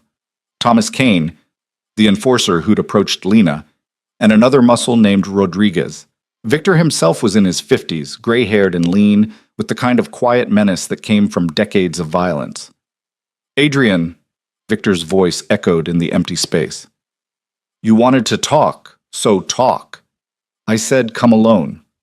And I decided that was a stupid idea. We both know you're unpredictable these days, distracted, so I brought insurance. Victor spread his hands. Now what's so urgent it couldn't wait? Adrian met his eyes directly. Thomas Kane approached my ex-wife yesterday, delivered a message about protecting family. Did he? Victor didn't even try to deny it. Can't control what my men do on their own time. We both know that's bullshit. You sent him. You wanted to remind me what's at stake if I continue stepping back from operations. Someone had to. You've been AWOL for 6 weeks, Adrian, missing meetings, ignoring calls, letting our organization drift while you play house in Brooklyn. People are noticing, rivals are circling, and I'm supposed to just accept that you're too busy being a daddy to protect what we built? The contempt in Victor's voice made Adrian's hands clench. What we built is mine. I brought you into this organization. I gave you territory and authority, and I can take it all back. Can you? Victor stepped closer, his men flanking him. Because from where I stand, you've gone soft, lost your edge. And in our world, soft men don't keep power. They lose it, usually violently. Is that a threat? It's a statement of fact. You want to step back, be a father, live a normal life? Fine. Beautiful. Noble, even. But you don't get to do that and keep your empire. You have to choose. And if you choose the kid, you better be ready to walk away from everything else, including the protection that power provides. There it was. The ultimatum Victor had been building toward. Choose the empire and maintain the fear that kept threats at bay, or choose Mila and become vulnerable, targetable, a man with obvious weakness that enemies could exploit. Except Victor had miscalculated in one crucial way. He thought Adrian still cared about the empire enough to choose it over everything else. Thought the threat to Mila would bring Adrian back into line, make him recommit to the business of violence and control. But Adrian had already made his choice, had made it the moment he saw Mila on the swing in the park, had confirmed it every Tuesday and Thursday and Saturday since. The empire was just infrastructure now, useful but not sacred, and infrastructure could be demolished when it no longer served its purpose. You're right, Adrian said calmly. I can't have both. So I'm choosing Mila. I'm choosing to be her father, which means I need to make sure my past doesn't contaminate her future. Noble speech. But Adrian, you can't just walk away. You know too much. You're too connected. The moment you're not protected by power, you become a liability, and liabilities get resolved permanently. Unless I resolve them first. The words hung in the cold air. Victor's expression shifted, understanding dawning. You're making a move. Against me. That's what this is. Against the whole structure. I'm dismantling my organization, Victor. Selling off territories, transferring operations, getting out completely. And you're not going to stop me. Victor laughed, harsh and disbelieving. You think I'll just let you walk away? Let you tear down everything we built because you knocked up some woman and discovered paternal feelings? I think you don't have a choice. Adrian pulled out his phone, pulling up James Chen's file. You're overextended. Took on $7 million in debt to finance expansion. Made promises to the Italians in Jersey about controlling the waterfront, promises you can't keep without my backing. And you've been skimming from the organization for the past 8 months, moving money into personal accounts, buying real estate under shell companies, building your own safety net because you knew I was pulling back. Victor's face hardened. You've been investigating me. I've been protecting myself. And what I found is that you're vulnerable, exposed. One conversation with your creditors, one meeting with Dominic Santoro, and your entire operation collapses. You lose the territory, lose the income, and probably lose your life when the people you owe come collecting. You wouldn't.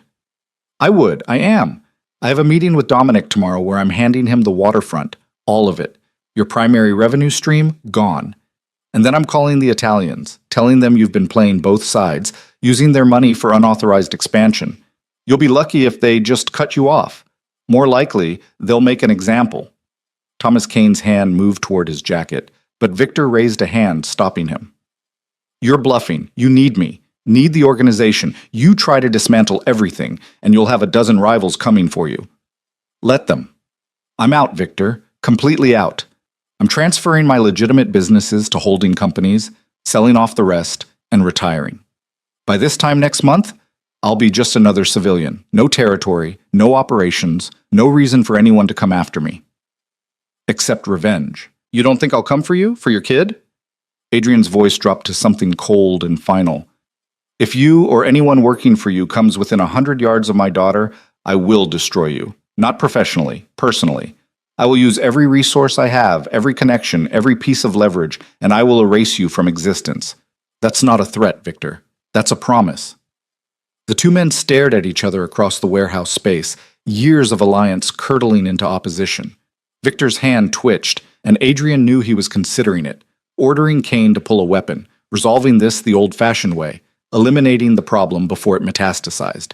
But Adrian had been preparing for this, had positioned himself near the exit, had his own weapon easily accessible, had made sure people knew where he was and who he was meeting. Victor might be willing to kill him, but not here, not now, not with so many complications.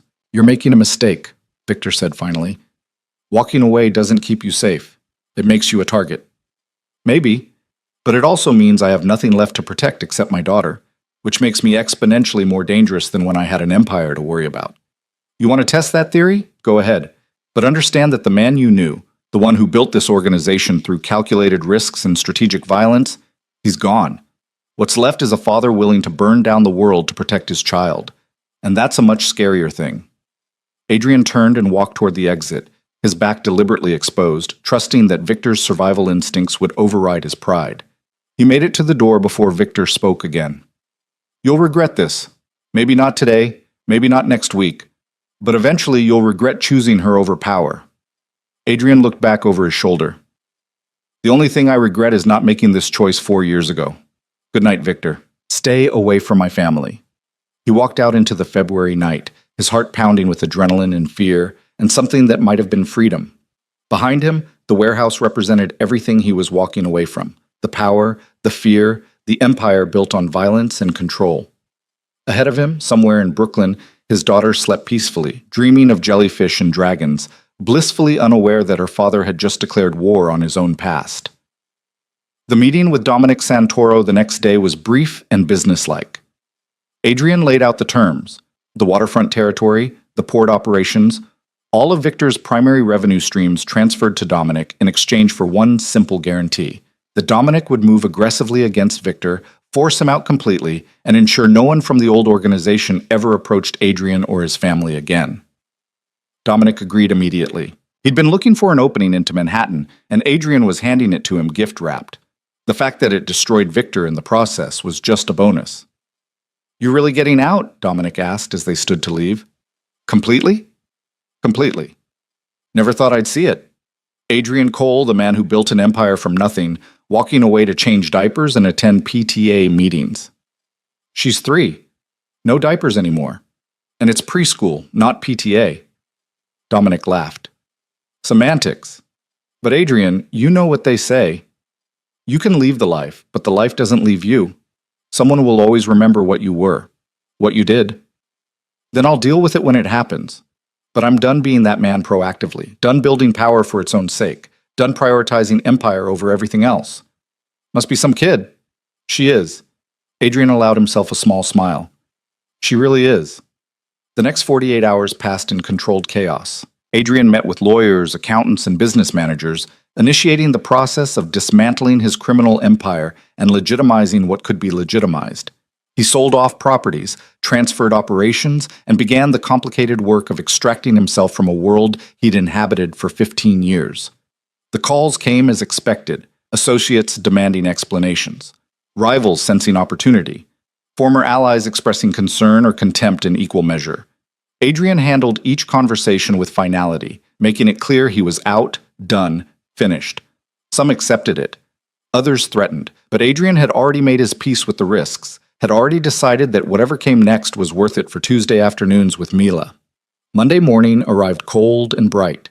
Adrian dressed carefully, not in his business suits, but in the casual clothes that had become his uniform for visits with his daughter. He was on his way to Lena's apartment, ready to report that the threat was handled, when his phone rang. "Marcus," his voice tight with urgency. "Sir, we have a situation. Victor called an emergency meeting of the territory managers. He's making a play trying to vote you out. Consolidate control while you're distracted." "Let him." Adrian kept walking. "I'm out anyway. It doesn't matter." "Sir, you don't understand. He's telling people you've lost your mind, that you're a security risk because of your connection to a civilian woman and child. He's suggesting—" Marcus paused. "He's suggesting you need to be permanently removed before you compromise the organization." Adrian stopped walking. "He's putting a contract out." "Not yet. But he's building consensus. And sir, some of the managers are listening. They're scared of what happens if you really walk away, if the power structure collapses. They'd rather eliminate you and maintain stability than risk the chaos of transition." Adrian's mind raced. He'd expected Victor to resist, to fight back. But a contract, an actual hit put out by his own organization, that was escalation beyond calculation. That was Victor deciding that if he couldn't control Adrian, he'd remove him entirely. Where's the meeting? The club in Midtown, 2 hours. Cancel my other plans. I'm going. Sir, is that wise? If Victor's building consensus against you, then I need to break that consensus before it solidifies. 2 hours, Marcus, make sure I'm on the agenda. Adrian hung up and immediately called Lena. She answered on the second ring, tension in her voice. You said you'd fix this by Monday. I'm fixing it, but there's been a complication. I need to handle one more meeting, and then it's done. I promise. Adrian, I know what I promised, and I'm keeping it. But Lena, this is the last piece, the final move. After this, I'm out completely, and no one from my world will ever threaten you or Mila again. Silence. Then, what time will you be done? By tonight. Can I come by? Explain everything? If you're alive to explain it. The words were meant as dark humor, but they landed with weight. Adrian swallowed hard. I'll be alive. I'll be there. 7 o'clock. 7 o'clock, Lena agreed. But Adrian, if something happens, nothing's going to happen. I promise. He hung up before she could argue and stood there on the Manhattan sidewalk, caught between two worlds. Behind him, his daughter's life, the ordinary, beautiful existence he'd been building with Mila. Ahead, the final confrontation with the empire he'd created and the men who thought they could use his love against him. Victor had made one fatal miscalculation. He'd assumed Adrian's attachment to Mila made him weak, gave him something to lose, created vulnerability that could be exploited. But Victor had it backward. Adrian had been weak when he had nothing to lose, when power and money were just abstractions, numbers in accounts and territory on maps. Now he had something real, something worth protecting at any cost, and that made him the most dangerous version of himself he'd ever been. The club in Midtown was one of Adrian's, a legitimate front that did actual business while serving as a meeting space for less legitimate operations. He arrived early, walking through the main floor where early afternoon customers were just starting to filter in, and headed to the private rooms upstairs. The territory managers were already gathering. 12 men who controlled operations from Boston to Baltimore, each of them powerful in their own right, each of them accustomed to Adrian's leadership. Victor stood at the head of the table, playing host, and the smile he gave Adrian was pure contempt. Adrian, so glad you could make it. We were just discussing organizational stability. I'm sure you were.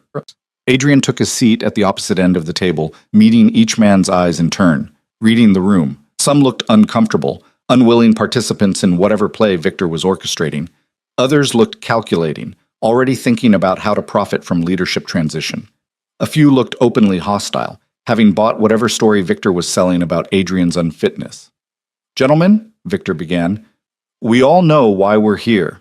Adrian has been increasingly absent from operations, distracted by personal matters, and while we all understand the appeal of family life, we also understand that leadership requires focus, dedication, the ability to put the organization first. I've been restructuring my involvement, Adrian said calmly, delegating operational control while maintaining strategic oversight. That's not absence. That's evolution. Evolution, Victor's smile widened. Interesting word. Others might call it abandonment. You've missed 7 major meetings in the past 6 weeks. You've ignored territory disputes that required immediate attention. You've made it clear that your priorities lie elsewhere. My priorities have expanded, Adrian corrected, but I've never abandoned the organization. Haven't you? Victor pulled out a folder, sliding it across the table. According to my information, you've initiated sale of multiple properties. You've been meeting with lawyers about corporate restructuring. You've been liquidating assets and transferring operations. That's not expansion, Adrian. That's exit strategy. The folder made its way around the table, and Adrian watched the men's expressions shift as they reviewed the evidence. Victor had done his homework, compiled a comprehensive case for Adrian's withdrawal. It's true, Adrian said, deciding honesty was the only play left. I'm getting out. Completely out. I'm selling my interests, liquidating my holdings, and retiring from active participation in organizational leadership. The words landed like grenades. Men shifted in their seats, exchanged glances, recalculated loyalties in real time. You see? Victor's voice rose triumphantly. He admits it. He's abandoning the organization he built, leaving us vulnerable to rivals, putting every operation at risk because he's decided to play father to some bastard kid in Brooklyn. The words, bastard kid, ignited something dark and final in Adrian's chest. He stood slowly, his hands flat on the table, his voice dropping to something cold and absolute.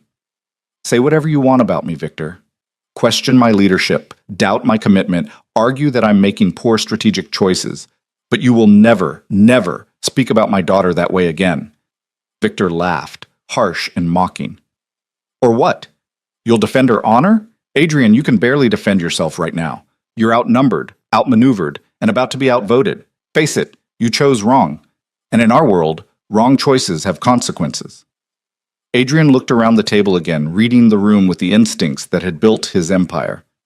Half the men were with Victor, either convinced by his arguments or opportunistic enough to back the winning side. A quarter were undecided, waiting to see how power would shake out. And the remaining quarter looked uncomfortable but unwilling to oppose the emerging consensus. He was going to lose the vote. Victor had the numbers. But Adrian had something better than numbers. He had truth, and he had nothing left to lose. You're right, he said, his voice carrying to every corner of the room. I chose my daughter over this, over all of you, over the empire I built and the power I accumulated. And you know what?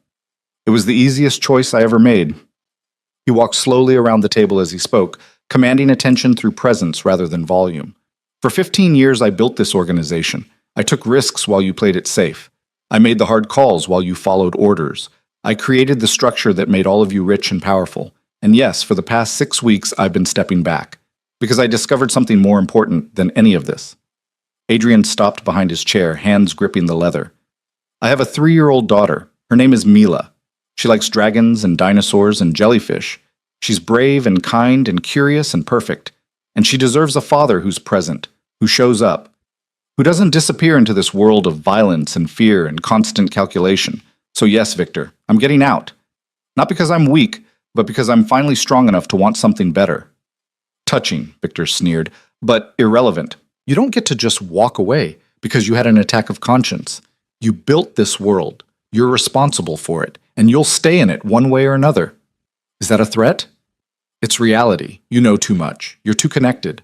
The moment you're no longer protected by position, you become a liability, and we all know how liabilities are handled. There it was. The contract spoken aloud. Victor wasn't just trying to remove Adrian from leadership. He was building justification for elimination. And from the looks on several faces around the table, he had support. Adrian had one card left to play. One final move that would either save his life or ensure Mila grew up without a father. Before you vote on Victor's proposal, he said quietly, you should know that I've already transferred the waterfront operations to Dominic Santoro. As of noon yesterday, Victor's primary territory no longer belongs to this organization. The room exploded into chaos. Men shouting questions, demanding explanations, turning on each other in confusion and anger. Victor's face went white, then red, his hands slamming down on the table. You did what? I made a deal. Dominic gets the ports, the shipping operations, everything Victor's been controlling. In exchange, he moves against anyone who threatens my family, including, especially, people from this organization. You betrayed us. Victor's voice shook with rage. You handed our territory to our biggest rival. I handed your territory to a man who'll use it better. The rest of the organization remains intact, but Victor's operations, the ones he's been building his power on, those are gone. Which means you're voting on whether to follow a man who just lost his primary revenue stream and made an enemy of Dominic Santoro. Good luck with that. The power dynamics in the room shifted instantly. Men who'd been backing Victor suddenly reconsidered. Territory managers who controlled other regions realized they weren't affected by Adrian's move. The undecided majority saw opportunity in Victor's weakness. Victor saw it too. Saw his consensus crumbling, his play falling apart. And Adrian saw the exact moment when Victor decided that if he couldn't win politically, he'd win violently. Victor's hand moved toward his jacket, and Adrian knew what was coming, had known it would come to this eventually, had prepared for it with the cold calculation that had built his empire in the first place. Don't, Adrian said quietly. You pull that weapon and you're dead before it clears leather. You threatened me in front of these witnesses, and you've just given them all reason to side against you. You've already lost, Victor. Accept it with whatever dignity you have left." Victor's hand froze, caught between pride and survival. The room held its breath. 12 territory managers watching two men who'd built an empire together now tearing it apart. Finally, slowly, Victor's hand moved away from his jacket. He straightened, his face a mask of fury and defeat. "This isn't over," he said. "Yes," Adrian replied. "It is. I'm out. You're finished. And the organization continues without either of us. Gentlemen," he addressed the room, "I'm formally resigning all positions, transferring my voting shares to be distributed among existing territory managers. I'll complete the legal paperwork by end of week. Who leads going forward is your decision, but I'm done." He walked toward the door, his back straight, refusing to show fear even though he knew he was more vulnerable in this moment than he'd ever been. One bullet, one knife, one man deciding to solve problems the old-fashioned way, and Mila would grow up without the father who'd finally learned to choose her. But he made it to the door, made it out into the hallway, made it down the stairs and out into the cold afternoon air. And only then did he allow himself to breathe, to feel the fear he'd been suppressing, to understand how close he'd come to dying in that room. His phone showed 6:15.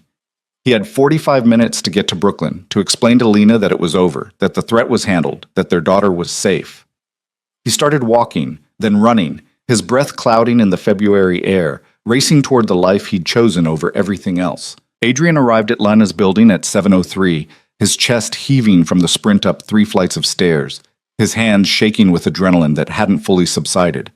He knocked, trying to steady his breathing, trying to look like a man who had everything under control rather than someone who'd just walked away from his entire life. Lena opened the door with eyes that had been watching the clock. She took one look at his face and stepped aside without a word, letting him into the warm apartment that smelled like dinner and safety and everything his penthouse had never been. "Is she asleep?" Adrian asked, his voice rough. "Not yet. She wanted to wait up for you." Lena closed the door and leaned against it, arms crossed. "You look like hell." "I feel like hell, but it's done. It's over." "Tell me." So Adrian told her. Not everything. She didn't need to know about Victor's threats or how close he'd come to violence in that conference room. But enough. About dismantling his organization, about the deal with Dominic Santoro, about walking away from 15 years of building power because none of it mattered compared to Tuesday afternoons at the aquarium. Lena listened without interrupting, her expression shifting from skepticism to cautious belief. When he finished, she was quiet for a long moment. "You really did it," she said finally. "You actually walked away. I told you I would." "People say a lot of things, Adrian. You used to say a lot of things. Promises about changing, about prioritizing us, about being different, and then you'd choose the next deal, the next meeting, the next step toward building your empire. So forgive me for being surprised that this time you meant it." The words stung because they were true. Adrian had broken so many promises to Lena over the years that her doubt was earned, justified, practically required. He couldn't argue with her skepticism, could only prove through sustained action that something fundamental had shifted. "I understand," he said quietly. "And I know actions matter more than words. So I'm not asking you to believe me now. I'm just asking for the chance to keep proving it. Every Tuesday, every Thursday, every Saturday, until you see that this isn't temporary insanity or guilt-driven compensation. This is who I choose to be now." "Daddy!" Mila's voice called from her bedroom. "Is that you?" Adrian's expression softened immediately, all the tension draining from his shoulders at the sound of his daughter's voice. "Yeah, sweetheart, it's me." Small feet pattered down the hallway, and then Mila appeared in her pajamas, purple ones covered in stars, with Smokey the dragon under one arm and Rocky the Triceratops under the other. Her dark hair was damp from a bath, her face scrubbed clean and shining. "You're late," she informed him seriously. "You said 7. "I know. I'm sorry. I got held up with work. It won't happen again." Mila considered this, her young face thoughtful. Then she held out Smokey. "Smokey says it's okay if you read an extra story to make up for being late." Adrian knelt down to her level, taking the offered dragon. "Smokey's very wise. What story does he want to hear?" "The one about the brave knight. You have to do all the voices." They settled onto the couch, Mila between Adrian and Lena, her small body warm and solid and real. Adrian read about knights and dragons and princesses who saved themselves, doing different voices for each character while Mila corrected his dragon impression and giggled at his attempt at a princess voice. Halfway through the third story, Mila's eyes started drooping. She fought sleep with the same determination she brought to everything else, but eventually her head tilted against Adrian's arm, her breathing deepening into the soft rhythm of childhood dreams. "I should put her to bed," Lena whispered, starting to rise. "Can I?" Adrian heard the plea in his own voice. "Please. I want to." Lena studied his face, seeing something that made her nod. "Her room is the second door. You remember the routine? Tell me." "Tuck her in, make sure Smokey and Rocky are within reach, turn on her nightlight, the star-shaped one on the dresser, and kiss her forehead. She always says she doesn't need it, but she does." Adrian carefully lifted Mila, cradling her against his chest as he carried her down the hallway. She stirred slightly, mumbling something about dragons, then settled back into sleep. Her room was exactly as he remembered from his first visit. Purple walls, books everywhere, drawings taped up with proud abandon. The physical manifestation of a childhood he'd missed most of.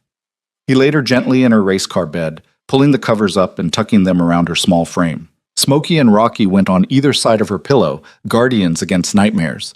The star nightlight cast soft patterns across the ceiling when he turned it on. Constellations for a little girl who deserved the universe. Adrian stood there for a moment, just watching her sleep, her dark eyelashes against her cheeks, the rise and fall of her breathing, the complete trust and innocence in her relaxed features. This was his daughter, this small, perfect human being who had his eyes and his stubbornness and absolutely none of his damage. He leaned down and pressed a kiss to her forehead, breathing in the scent of strawberry shampoo and childhood. "I love you," he whispered, the words feeling both natural and terrifying. "I'm going to be here. I promise. For every story, every tantrum, every scraped knee and bad dream and perfect moment. I'm choosing you, Mila. Every single day, I'm choosing you." She didn't wake, didn't hear the vow, but Adrian felt the weight of it settle over him like armor, like purpose, like the most important commitment he'd ever make. When he returned to the living room, Lena had made tea. She handed him a cup and sat in the armchair, leaving the couch to him, maintaining physical distance even as the emotional walls between them showed hairline cracks. "She adores you," Lena said quietly. "Talks about you constantly. Daddy said this, Daddy did that, Daddy's going to take me here." It's sweet and terrifying simultaneously. Terrifying? Because what happens when you disappoint her? When the reality of sustained fatherhood becomes boring or inconvenient? When she's not a novelty anymore, but just a responsibility that interferes with whatever else you decide is important? Adrian set down his tea, meeting Lena's eyes directly. "I won't disappoint her." "You can't promise that. Nobody can. Every parent disappoints their kids sometimes. It's inevitable." "Then I'll disappoint her in normal ways. By being overprotective or embarrassing or not understanding whatever she's into when she's a teenager. But I won't disappoint her by abandoning her, by choosing something else over her, by making her wonder if I actually love her, or if she's just an obligation I'm fulfilling out of guilt." Lena pulled her knees up to her chest, wrapping her arms around them. "I want to believe you, Adrian. I really do. But I've been here before. Sitting across from you while you make promises about changing, about being different, about prioritizing what matters. And every time, eventually, the Empire called louder. The next deal was too important. The next meeting couldn't be rescheduled. Until I wasn't even hurt anymore, just resigned, expecting disappointment because that's what you delivered." "I know." Adrian's voice was rough with regret. "I know I trained you to expect the worst from me, and I can't undo that with words. But Lena, the Empire doesn't exist anymore. I dismantled it, walked away from 15 years of building power because none of it was worth losing Mila. There's nothing left to pull me away from her. There's always something, a new opportunity, a new ambition, a new version of the same drive that consumed you before. Adrian, I don't think you're lying to me. I think you genuinely believe you've changed. But I also think you're fundamentally the same man who couldn't sit still, who always needed the next challenge, who found routine and domesticity suffocating." The assessment was painful in its accuracy. Adrian had always been restless, always chasing something just beyond reach. Satisfaction had never come from what he had, but from what he was building toward. And Lena was right to question whether fatherhood, with its endless repetition and mundane moments, could hold his attention long term. Maybe you're right, he admitted. Maybe I'll always be restless, always looking for the next challenge. But Lena, raising Mila, being her father, that's the biggest challenge I've ever faced. Learning patience when I have none. Learning to be present when my instinct is to plan ahead. Learning to find meaning in the ordinary moments that make up a life. That's harder than building an empire ever was. And it matters more. Lena was quiet, absorbing this. Outside, the Brooklyn night hummed with distant traffic and neighborhood sounds. Inside, the apartment held its breath, waiting for whatever came next. I need you to understand something, Lena said finally.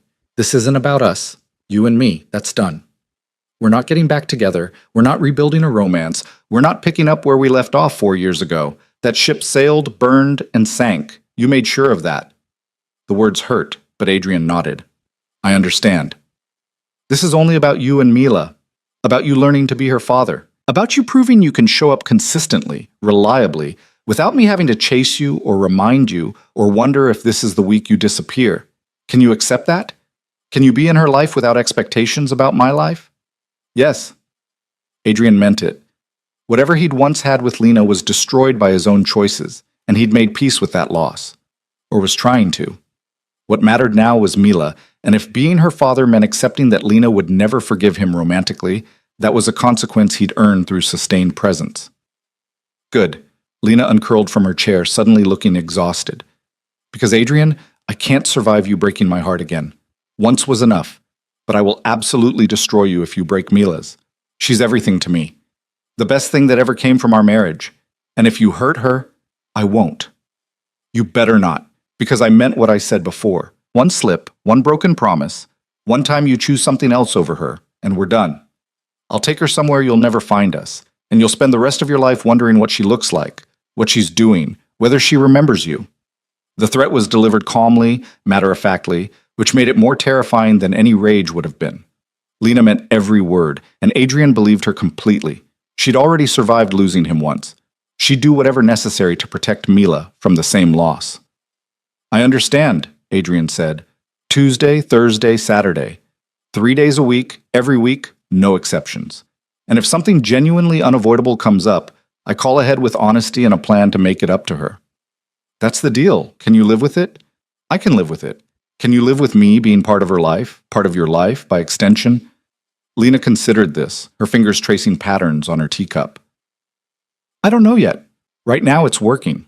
You're trying. She's happy, and I'm cautiously optimistic. Ask me again in 6 months when the novelty's worn off, and we're deep in the boring routine of co-parenting. Ask me when you've had to deal with tantrums and defiance and all the unglamorous parts of raising a 3-year-old. Then we'll see if you're still committed. It was fair. More than fair, actually. It was grace Adrian didn't deserve but desperately needed. He stood, recognizing that he'd stayed as long as appropriate, that pushing for more would undermine the fragile trust they were building. Thank you, he said, for tonight, for letting me put her to bed, for giving me this chance. Lena walked him to the door, her hand on the knob. Adrian, one more thing. Yeah?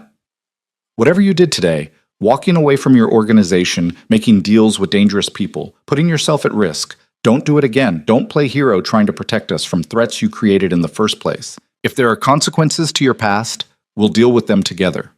But I need you alive and present more than I need you making grand gestures that might get you killed. The threats handled. Victor's finished, Dominic's contained, and I'm out completely. No more danger, no more complications from my past. I hope you're right. But her eyes said she'd heard this before, had believed promises about clean breaks and fresh starts that never quite materialized. Tuesday at 3. Don't be late. I won't be. Adrian walked down the stairs and out into the February night feeling lighter than he had in years. The empire was gone. The power was dismantled. All that remained was the simple commitment to show up for his daughter, to be present and patient and everything he'd never been before. It should have felt like loss, should have felt like defeat, like walking away from everything he'd built. But instead, it felt like freedom, like putting down weight he'd been carrying so long he'd forgotten what it felt like to stand up straight. The weeks that followed established a new rhythm. Tuesday afternoons became Adrian's sacred time, Picking Mila up from preschool, stopping for hot chocolate at the cafe she loved, going to the park or the library or wherever her curiosity led. Thursday evenings meant dinner at Lena's apartment, helping with bath time, reading stories until Mila's eyes drooped. Saturday mornings were adventures, museums and aquariums and the zoo, building memories to replace all the ones he'd missed. Adrian learned the architecture of fatherhood through trial and error, learned that Mila had strong opinions about everything from which cup she wanted to whether crusts were edible that day, learned that tantrums were storms that passed if you just stayed steady and present, learned that the greatest joy came not from grand gestures but from small moments. Mila's hand in his, her laugh at his terrible jokes, the way she said, "I love you, Daddy," as naturally as breathing. He learned that routine wasn't suffocating but grounding, that knowing what came next, story time, bedtime, the predictable pattern of their days together, created security for Mila and purpose for him. His restlessness didn't disappear, but it found new outlets. He started taking online courses in child development, volunteered at Mila's preschool, reading to groups of 3-year-olds who thought his dragon voice was hilarious, found challenges in the ordinary work of being present. His penthouse transformed gradually. The purple chair by the window became Mila's official spot, surrounded by books and toys and evidence of her visits. The sterile space filled with color and life, drawings taped to the refrigerator, a kid-sized table for art projects, a whole corner devoted to building blocks and stuffed animals. It wasn't a showpiece anymore. It was becoming a home. March arrived with false promises of spring. Adrian was at the park with Mila on a Saturday morning, pushing her on the swings while she shrieked with laughter and demanded, "Higher, Daddy, higher," when his phone rang. A number he didn't recognize, but the area code was local. He let it go to voicemail focused on Mila, but it rang again immediately, and again. "I need to take this, sweetheart," he said, slowing the swing. "1 minute, okay?" Mila nodded, already distracted by another child on the monkey bars. Adrian stepped away, answering with caution. "Hello? Adrian Cole?" The voice was unfamiliar, professional, controlled. "My name is Detective Sarah Martinez with the NYPD. I need to speak with you about Victor Reyes." Adrian's blood went cold. "What about him?" "He was found dead this morning, apparent suicide, but there are some irregularities we're investigating, and your name came up in his personal effects. I'd like to ask you some questions. Are you available to come to the precinct?" The world tilted. Victor was dead. Suicide, which in their world usually meant execution staged to look like suicide, which meant someone had decided Victor was too much of a liability to keep breathing. Dominic, probably, tying up loose ends. Or one of the other territory managers, consolidating power in the vacuum Adrian had created. "I'm with my daughter," Adrian said, his voice carefully neutral. "Can this wait until Monday?" "Monday's fine. But Mr. Cole, I should mention, we're talking to everyone who had business dealings with Mr. Reyes. This is routine inquiry. You're not a suspect. But if you had any information about his state of mind recently, any indication he might have been planning this—" "I hadn't spoken to him in weeks," Adrian lied smoothly. "We had a business relationship years ago, but I've been out of that world for a while now. I'm happy to answer questions Monday, but I don't think I'll have anything useful to tell you." "Monday morning, then. 10 o'clock at the 84th Precinct. Thank you for your cooperation." Adrian hung up and stood there, watching Mila play with another little girl, their laughter bright and innocent in the cold morning air. Victor was dead. The threat was eliminated permanently, but not by Adrian's hand. Someone else had decided to tie up that loose end. He should feel relieved, should feel safer knowing Victor couldn't come after him or his family. But instead, he felt the familiar weight of his past pressing down, reminding him that you didn't walk away from that world without leaving bodies behind, even if you didn't pull the trigger yourself. "Daddy," Mila called, "come play." Adrian shoved the phone in his pocket and went to his daughter, determined to give her the rest of their morning without the shadow of death hanging over it. But in the back of his mind, he was already planning, already thinking about what to tell the detective, how to navigate this final complication from a life he'd tried to leave behind. That evening, he told Lena about the call. They were in her kitchen after dinner, Mila playing in her room, and Adrian needed someone to know what was happening in case things went wrong. Lena's face went pale. "They think you were involved?" "They think I might have information. It's routine inquiry into a suspicious death of someone I had business connections with. I'll go talk to them Monday, answer their questions honestly, or as honestly as I can, and hopefully that'll be the end of it. And if it's not, then I deal with it. But Lena, I didn't kill Victor. Didn't order it, didn't arrange it, didn't have anything to do with it. My only involvement was walking away from the organization he was part of. If someone else decided he was a problem that needed solving, that's not on me. Legally, maybe. Morally? Lena's eyes were hard. You set things in motion, Adrian. You handed territory to Dominic Santoro knowing what kind of man he is. You created the conditions that led to Victor's death, even if you didn't pull the trigger. I know. Adrian's voice was quiet. I know I'm responsible, at least partially. But what was I supposed to do? Let Victor threaten you and Mila? Let him use you as leverage to keep me in line? I made the choice I had to make, the only choice I could live with. Lena was quiet for a long moment, her fingers drumming on the counter. This is what I was afraid of. That your past would keep reaching forward, keep contaminating everything. That there'd always be one more complication, one more threat, one more piece of your old life refusing to stay buried. This is the last one. I promise. You can't promise that. You can't control what your past does.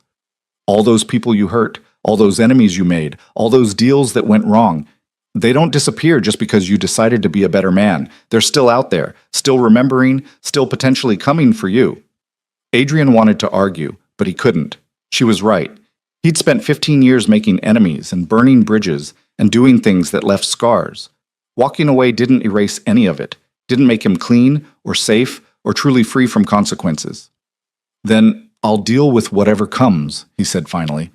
I'll handle it without putting you or Mila at risk. I'll do whatever I have to do to keep you safe. Don't make promises you can't keep. I'm not. I'm making a commitment. There's a difference. Monday morning arrived gray and threatening rain. Adrian dressed in one of his old suits, the armor of his previous life, and took the subway to the 84th precinct. The building was institutional and impersonal, exactly what he expected. Detective Martinez met him in a windowless interview room, her expression professionally neutral.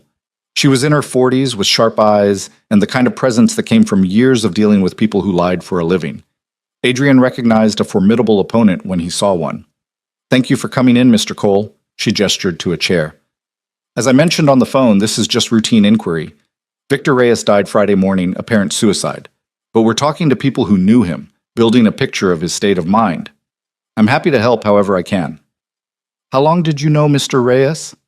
About 12 years. We had business dealings in import-export and real estate development. And when did you last see him? Adrian had prepared for this, had his story straight. About 2 months ago, early February. We had a disagreement about business direction, and I decided to exit our shared ventures. We weren't on good terms when we parted. What kind of disagreement? I wanted to focus on legitimate business. Victor preferred a more aggressive, risk-tolerant approach. We couldn't reconcile our differences, so I sold my interests and walked away. Detective Martinez made notes, her expression giving nothing away. And you haven't spoken to him since?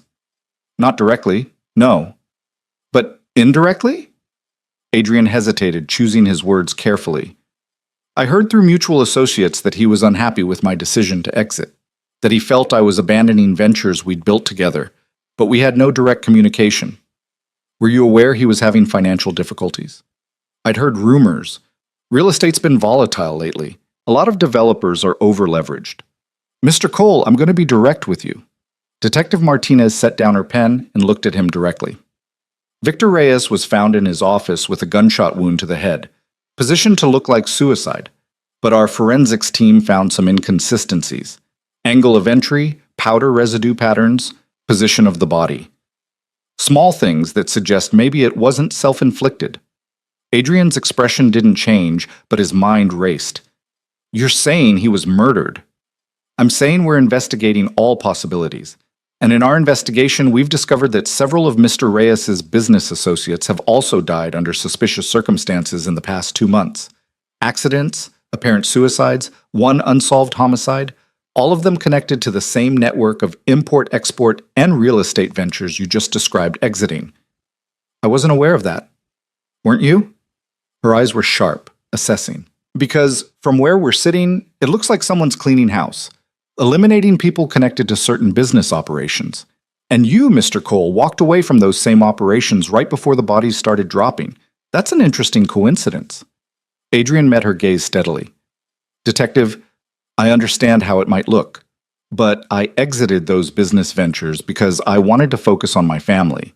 I have a 3-year-old daughter I'm building a relationship with. That's my priority now, not real estate deals or import-export logistics. That's very noble, but it doesn't explain why everyone you used to work with is suddenly dying. Maybe they made enemies I didn't. Maybe their business practices caught up with them. I can't speak to what happened after I left. Detective Martinez leaned back in her chair, studying him. You know what I think, Mr. Cole? I think you're telling me a version of the truth. Maybe you didn't pull any triggers yourself. Maybe you really are trying to be a better man for your daughter. But I also think you know exactly what kind of businesses you were involved in, what kind of people Victor Reyes associated with. And I think you made some strategic moves before walking away, moves that set other people in motion. Adrian said nothing. Anything he said could only make things worse. Here's the thing, she continued. I can't prove you did anything illegal. Can't even prove you had knowledge of illegal activity. Your business filings are clean. Your corporate structures are legitimate. On paper, you're just a successful entrepreneur who decided to retire and focus on family. But Mr. Cole, if bodies keep dropping, if people connected to your old business ventures keep dying, I'm going to keep coming back to you, because coincidences only stretch so far. I understand. Do you? Because from where I'm sitting, you're either the luckiest man in New York or you're very good at keeping your hands clean while other people get them dirty. Either way, I'll be watching. If your name comes up in connection with another death, another suspicious accident, another apparent suicide, we're going to have a much longer conversation, in a much less friendly setting. It was a warning, clear and direct. Adrian nodded acknowledgement. I appreciate your candor, Detective, and I promise you, I'm not involved in whatever's happening. I walked away from that world. I'm building a different life now. Then I hope for your daughter's sake that world lets you stay walked away. She stood, indicating the interview was over. Thank you for coming in. If you think of anything that might help our investigation, please call. Adrian left the precinct feeling the weight of his past pressing down harder than ever. Victor was dead, and the detective was right. It was probably Dominic Santoro cleaning house, eliminating potential threats, and consolidating power. Adrian had set those events in motion by handing Dominic the territory and walking away. The blood on Dominic's hands might as well be on his, too. He took the subway back to Brooklyn, arriving at Lena's apartment earlier than planned. She opened the door with Mila on her hip, both of them surprised to see him. How did it go? Lena asked, setting Mila down. About as expected. They're investigating Victor's death as suspicious. The detective made it clear she thinks I'm connected, even if she can't prove it. But for now, I'm clear. For now. For now. Adrian knelt down to Mila's level, forcing a smile. Hey, sweetheart. Want to go to the park? Mila's face lit up. Yes. Can we feed the ducks? We can feed the ducks. Go get your coat. She ran off, leaving Adrian and Lena alone in the doorway. Lena's expression was troubled, her arms crossed protectively. This isn't over, is it? She said quietly. I don't know. Maybe. Maybe Detective Martinez was just letting me know she's watching, and as long as nothing else happens, she'll leave me alone. Or maybe this is the beginning of a much bigger problem. And if it is, if they come after you for your past, if you end up arrested, prosecuted, sent to prison, then I deal with it. But Lena, I swear to you, I will do everything in my power to keep you and Mila out of it. You're clean. You've always been clean. There's nothing connecting you to my old businesses. If worst comes to worst, you take Mila and you move on. You raise her, you give her the life she deserves, and you tell her that her father loved her but made mistakes he couldn't escape. Tears welled in Lena's eyes, and she blinked them back furiously. I don't want to raise her alone again, Adrian. I don't want to explain to her why her father isn't there. I did that for 3 years already, and it was hard enough when I could tell myself you didn't know about her. If you disappear now, after she knows you, after she loves you, how do I explain that? You tell her the truth, that I made bad choices before I knew her, and I'm paying the price. That I loved her more than anything, but love doesn't erase consequences. That's not good enough. It's all I have. Mila returned with her coat, oblivious to the tension between the adults. Adrian stood, taking her small hand in his, and looked at Lena with everything he couldn't say. All the apologies and regrets and desperate hopes that somehow, impossibly, his past would stay buried long enough for him to build something good with his daughter. Lena nodded once, sharp and reluctant, giving permission for the park visit, even though her eyes said she was already preparing for the worst. Adrian walked out into the cold afternoon holding his daughter's hand, trying not to think about how many more times he'd get to do this before his past caught up with him completely.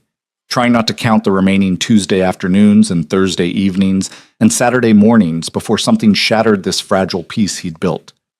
At the park, Mila fed the ducks with bread they'd bought from the corner store, her laughter bright and clear as the birds crowded around her feet. Adrian watched her, memorizing every detail, banking moments against future loss. "Daddy," Mila said, looking up at him with those gray-blue eyes that were mirrors of his own. "Are you sad?" "No, sweetheart. I'm happy. Happy to be here with you." "Then why do you look sad?" "Because your father is haunted by the man he used to be. Because the world he left behind is catching up with him. Because he's terrified of losing you when he just found you." "Just thinking," Adrian said, forcing a smile, "about how lucky I am to have you." Mila considered this, then held out a piece of bread. "You can feed the ducks, too. It makes people happy." So Adrian fed the ducks, his daughter beside him, and tried to believe that the simple act of showing up, day after day, moment after moment, consistently and completely, would somehow be enough to outweigh all the darkness he'd accumulated in a life lived wrong. The ducks ate the bread, the afternoon stretched toward evening, and Mila's hand stayed warm in his. For now, that had to be enough. Whatever came next, whatever consequences his past demanded, he had this moment, this perfect ordinary afternoon in a Brooklyn park with his daughter, and he'd take whatever moments he could get. 3 months passed without incident. Spring arrived properly this time, transforming Brooklyn into something green and hopeful. The cherry blossoms bloomed in Prospect Park, and Adrian took Mila there every Saturday morning to run beneath the pink canopy while Lena watched from a bench with coffee and cautious optimism. Detective Martinez didn't call again. The investigation into Victor's death apparently stalled or moved in directions that didn't include Adrian. The bodies stopped dropping. The past seemed content to stay buried, at least for now. Adrian fell deeper into the rhythm of fatherhood. Tuesday afternoons became sacred. He scheduled nothing else, committed to nothing else, existed only for those hours with Mila. Thursday evenings meant dinner at Lena's apartment, the three of them developing an awkward but functional routine. Saturday mornings were adventures that grew more elaborate as spring warmed into early summer. He learned Mila's moods and preferences with the dedication he'd once brought to studying business rivals. Learned that she hated peas but loved broccoli, that purple was her favorite color but only certain shades, that she had nightmares about wolves but found comfort in her growing collection of stuffed dragons. He learned the weight of her hand in his, the sound of her laugh, the way her whole face lit up when she saw him waiting at preschool pickup. He also learned that Lena was slowly, incrementally, starting to trust him. Not romantically, that door remained firmly closed, but as Mila's father. She stopped hovering during his visits, started leaving them alone together for longer stretches, even asked his opinion occasionally about parenting decisions, as if his input mattered, as if he'd earned a voice in their daughter's life. It should have been enough. This careful co-parenting arrangement, this measured involvement in Mila's world. But Adrian found himself wanting more. Not Lena back. He understood that was impossible, but something deeper with Mila, something that felt less like scheduled visitation and more like family. The realization came on a Saturday in late May. They were at Coney Island, Adrian, Lena, and Mila, walking the boardwalk after riding the carousel 3 times because Mila insisted each horse needed a turn. The day was perfect, warm and bright, with the ocean stretching endlessly blue beside them. Mila ran ahead, chasing seagulls with the fearless joy of childhood. Lena walked beside Adrian, ice cream melting down her hand, looking younger and happier than he'd seen her in years. "She's growing up so fast," Lena said, watching their daughter. "Sometimes I look at her and can't believe she's the same baby I brought home from the hospital, that tiny, serious infant who watched everything with your eyes. I missed so much of it." The regret in Adrian's voice was bottomless. First steps, first words, first everything. "I can never get that back." "No," Lena agreed. "But you're here for everything that comes next. First day of kindergarten, first lost tooth, first heartbreak, all the moments that haven't happened yet, that has to count for something." It did count. Counted for everything, actually, but Adrian still felt the weight of those missing years, the ghost of the father he should have been haunting the father he was trying to become. Lena, he said carefully, I want to ask you something, and I need you to really consider it, not just dismiss it out of hand. She tensed slightly. What? I want more time with Mila. Not instead of our current schedule, in addition to it. I want overnights, weekends at my place. I want her to have a room in my apartment that's actually hers, not just a corner with toys. I want to be more than the fun dad who shows up 3 times a week. Lena stopped walking, turning to face him with an expression he couldn't quite read. Adrian, I know it's a lot to ask. I know I haven't fully earned that level of trust yet, but Lena, I'm not going anywhere. This isn't temporary insanity or guilt-driven obligation. This is my life now. Mila is my life now. And I want to be a real father to her, not just a visitor in her world. You are a real father to her. 3 days a week, scheduled visitation. That's not the same as actually living it. I want bedtime routines and lazy Sunday mornings. I want to be there when she has nightmares, not just hear about them secondhand the next day. I want the boring parts and the hard parts and all the unglamorous reality of raising a child. Lena studied his face for a long moment while Mila's laughter carried on the ocean breeze. This is about more than just time with Mila, isn't it? What do you mean? You're trying to build something. Not just a relationship with your daughter, but a whole new identity. The man who left his empire behind and found redemption through fatherhood. The success story of transformation. And you need more access to Mila to make that story complete. The words stung because they held truth Adrian didn't want to examine too closely. Maybe that's part of it, he admitted. Maybe I am trying to prove something, to myself, to you, to whoever's keeping score of my attempts at being better. But does that make the wanting less real? Does it invalidate the fact that I love her and want to be present for her life? No. Lena's voice softened. But it means I have to be careful. Have to protect her from becoming a prop in your redemption arc. She's a person, Adrian. A complicated, growing, developing human being who needs consistency and stability, and parents who show up because they love her, not because she makes them feel like better people. She does make me feel like a better person, but that's not why I show up. I show up because Tuesday afternoon feels wrong without her. Because Thursday evening is incomplete until I see her face. Because Saturday mornings have meaning they never did before. I show up because not showing up is unthinkable. Mila ran back to them, holding a shell she'd found. Look, Daddy, it's shaped like a heart.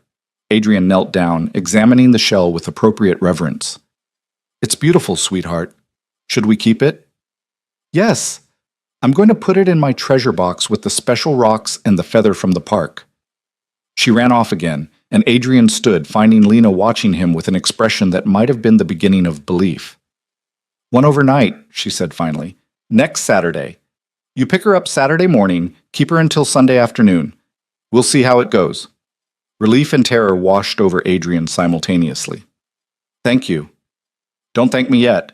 Thank me if she comes home happy and well-rested and excited to do it again. But Adrian, if you're not ready for this, if you realize overnight that the reality of solo parenting is harder than you imagined, tell me. Don't fake it. Don't pretend everything's fine when you're overwhelmed. I'd rather know the truth than have you soldier through something you can't sustain. I can sustain it. We'll see. The week leading up to that first overnight, Adrian transformed his penthouse with manic energy. Mila's corner expanded into a full bedroom, painted purple at her insistence, with glow-in-the-dark stars on the ceiling and shelves for her growing collection of books and dragons. He installed a nightlight shaped like a castle, bought sheets covered in dinosaurs, filled a toy chest with carefully selected items that would keep a 3-year-old entertained. He also panicked, called Lena 3 times with questions about routines and preferences and what to do if Mila woke up scared in the middle of the night. Googled first overnight with preschooler and read 17 articles about making the transition easier. Made lists of activities and backup activities and emergency backup activities in case everything else failed. You're overthinking this, Lena said when he called for the 4th time. Just be present, play with her, feed her reasonably healthy food, make sure she brushes her teeth. She's not expecting perfection, Adrian. She's 3. She's expecting you to show up and pay attention to her. That's it. Saturday morning arrived sunny and warm. Adrian was at Lena's apartment at 9, a full hour before the agreed pickup time, unable to sit still in his penthouse waiting. Mila answered the door, already dressed in her favorite purple dress, her small backpack stuffed with Smokey the Dragon and Rocky the Triceratops and apparently half her bedroom. "I'm ready," she announced. "I packed everything myself." Lena appeared behind her, holding a much smaller bag. This is what she actually needs. The backpack is just comfort items. And Adrian, she handed him a piece of paper. Her schedule? Approximate meal times, when she usually naps, bedtime routine. You don't have to follow it exactly, but it helps to have structure. Adrian took the paper like it was a sacred text. "Got it. Structure, routine. Pay attention. And call me if you need anything. Anything at all. I don't care what time it is." "We'll be fine," Adrian said, trying to project confidence he didn't entirely feel. "Right, Mila? We're going to have the best adventure." Mila took his hand, bouncing with excitement. "Can we have pancakes for breakfast?" "We can have pancakes for every meal if you want." "Adrian," Lena's voice held warning. "Kidding. Mostly kidding. Pancakes for breakfast, something with vegetables for lunch, and we'll see about dinner." They said goodbye to Lena, who hugged Mila maybe 3 seconds longer than necessary, her eyes meeting Adrian's over their daughter's head with a look that said everything would be fine, but also if anything went wrong, she'd know exactly who to blame. The subway ride to Manhattan was an adventure in itself. Mila pressed her face against the window, narrating everything she saw, asking questions about where people were going and why the train went underground and whether dragons could ride the subway if they were very polite. Adrian answered every question, held her hand tighter when the train lurched, and felt something in his chest expand with each block they traveled together. His penthouse, her penthouse now, at least partially, greeted them with morning light streaming through floor-to-ceiling windows. Mila's eyes went wide, taking in the view, the space, the purple bedroom that was all hers. "It's so high up!" She ran to the window, pressing her hands against the glass. "I can see everything. Daddy, look, there's a tiny car and tiny people, and everything's tiny from up here." Adrian joined her at the window, seeing his city through her eyes. Not territories to control or assets to manage, but a vast playground of possibility. Buildings reaching toward the sky like the towers in her storybooks. Streets winding like rivers through canyons of stone and steel. A world that existed not to be conquered, but to be explored. They made pancakes together. Or rather, Adrian made pancakes while Mila helped by adding chocolate chips in quantities that violated every nutrition guideline Lena had left. The kitchen ended up covered in batter and laughter, and Adrian discovered that cleaning syrup off a 3-year-old's face required patience and wet wipes, and accepting that some stickiness was just part of the experience. The day unfolded in perfect moments strung together. They went to Central Park and fed ducks and played on the playground until Mila was breathless and grass-stained. They had lunch at a cafe where Mila charmed the waiter into bringing her extra strawberries. They went to a bookstore and Mila picked out 3 new stories about dragons and brave children and magical adventures. Back at the penthouse, Mila was starting to fade. Adrian suggested quiet time, and she curled up on the couch with Smokey while he read her new books, doing all the voices, getting better at the dragon impression that she'd been coaching him on for months. Halfway through the 3rd book, she fell asleep. Just slipped into dreams mid-sentence, her small body going heavy against his side. Adrian sat there holding her, afraid to move and wake her, content to just exist in this moment of complete peace. This was fatherhood. Not the grand gestures or expensive gifts or orchestrated adventures. This, holding your sleeping child while the afternoon stretched golden through the windows. Being trusted enough to be boring, to be routine, to be the steady presence in her world. He carried her to her new bedroom when his arm went numb, laying her gently in the dinosaur-sheeted bed. She stirred slightly, mumbling something about purple dragons, then settled back into sleep. Adrian stood there watching her breathe, overcome by the weight of responsibility and love and terror that something might happen to her, that he might fail her, that the universe might somehow take her away. She woke an hour later, disoriented at first, then delighted to remember she was at Daddy's house for a whole sleepover.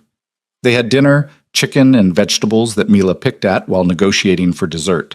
They took a bath, which turned into a 40-minute adventure involving every bath toy Adrian had purchased and a flooded bathroom floor. They read more stories, Mila, in her new pajamas, fresh and clean and smelling like the lavender soap Lena had packed. "Daddy?" Mila said as he tucked her in, making sure Smokey and Rocky were positioned just right. "Do you love Mommy?" The question caught Adrian completely off guard.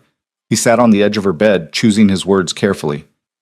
"I love that your mommy gave me you, and I'm grateful to her for being such a good mother and giving me a chance to be your father. But do you love her like in the stories, like princes love princesses? Your mommy and I loved each other a long time ago, but sometimes grown-ups stop loving each other that way.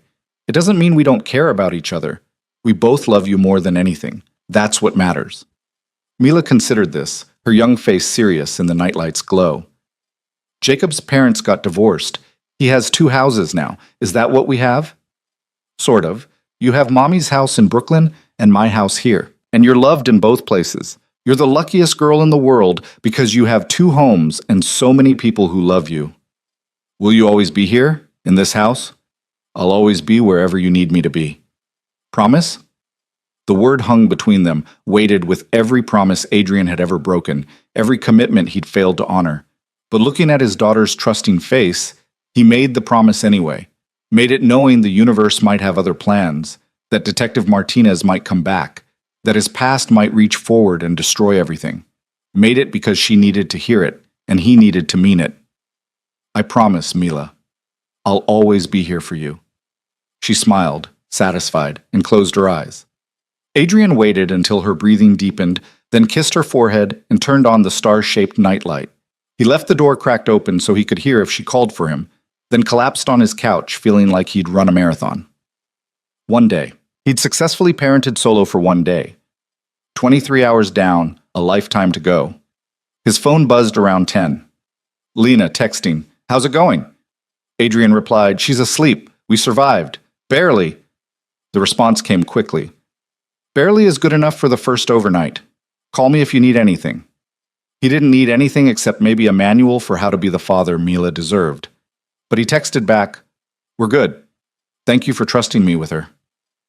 3 dots appeared, disappeared, appeared again, then, "You're her father, Adrian. It's not about trust anymore. It's about partnership. We're in this together, whether we like it or not." The words settled something in Adrian's chest. Partnership. Not romance, not reconciliation, but the practical alliance of 2 people committed to raising a child they both loved. It was less than he'd once had with Lena, but more than he deserved after everything he'd destroyed. He was dozing on the couch when the nightmares came. Mila's cry pierced the quiet apartment, high and frightened, and Adrian was moving before his brain fully engaged. He found her sitting up in bed, tears on her cheeks, reaching for comfort. "Hey, sweetheart, I'm here." He sat on the edge of her bed, and she immediately crawled into his lap, burying her face against his chest. "It's okay. It was just a bad dream." "There were wolves," she sobbed. "Big ones with teeth. And they were chasing me, and I couldn't run fast enough, but you're safe now. I'm here. No wolves can get you here, I promise.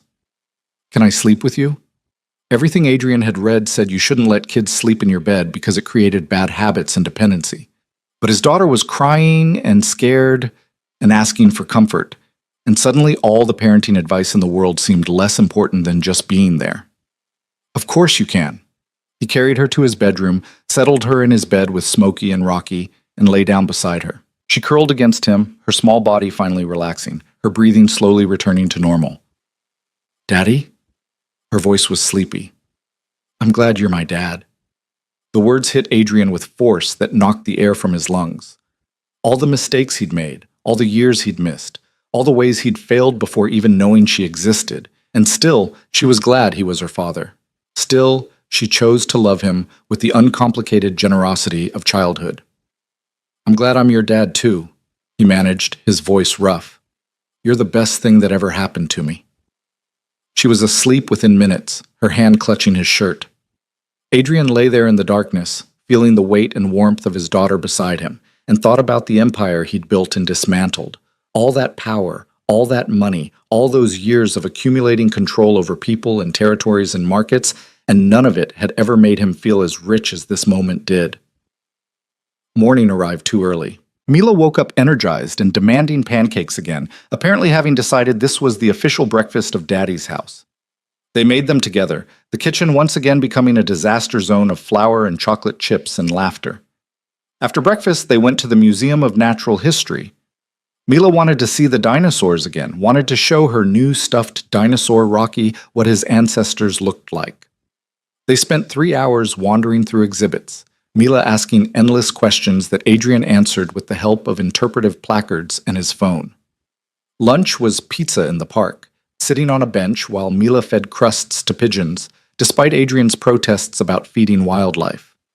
The afternoon was lazy and perfect, coloring at the penthouse, building block towers for the express purpose of knocking them down, reading stories until both of them were yawning. By the time they headed back to Brooklyn Sunday afternoon, Adrian was exhausted and happier than he could remember being in years. Mila chattered the whole subway ride about everything they'd done, everything she'd seen, everything she wanted to do next time. Next time.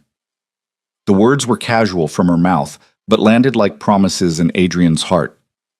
Lena met them at her apartment door, searching Mila's face for signs of distress or neglect.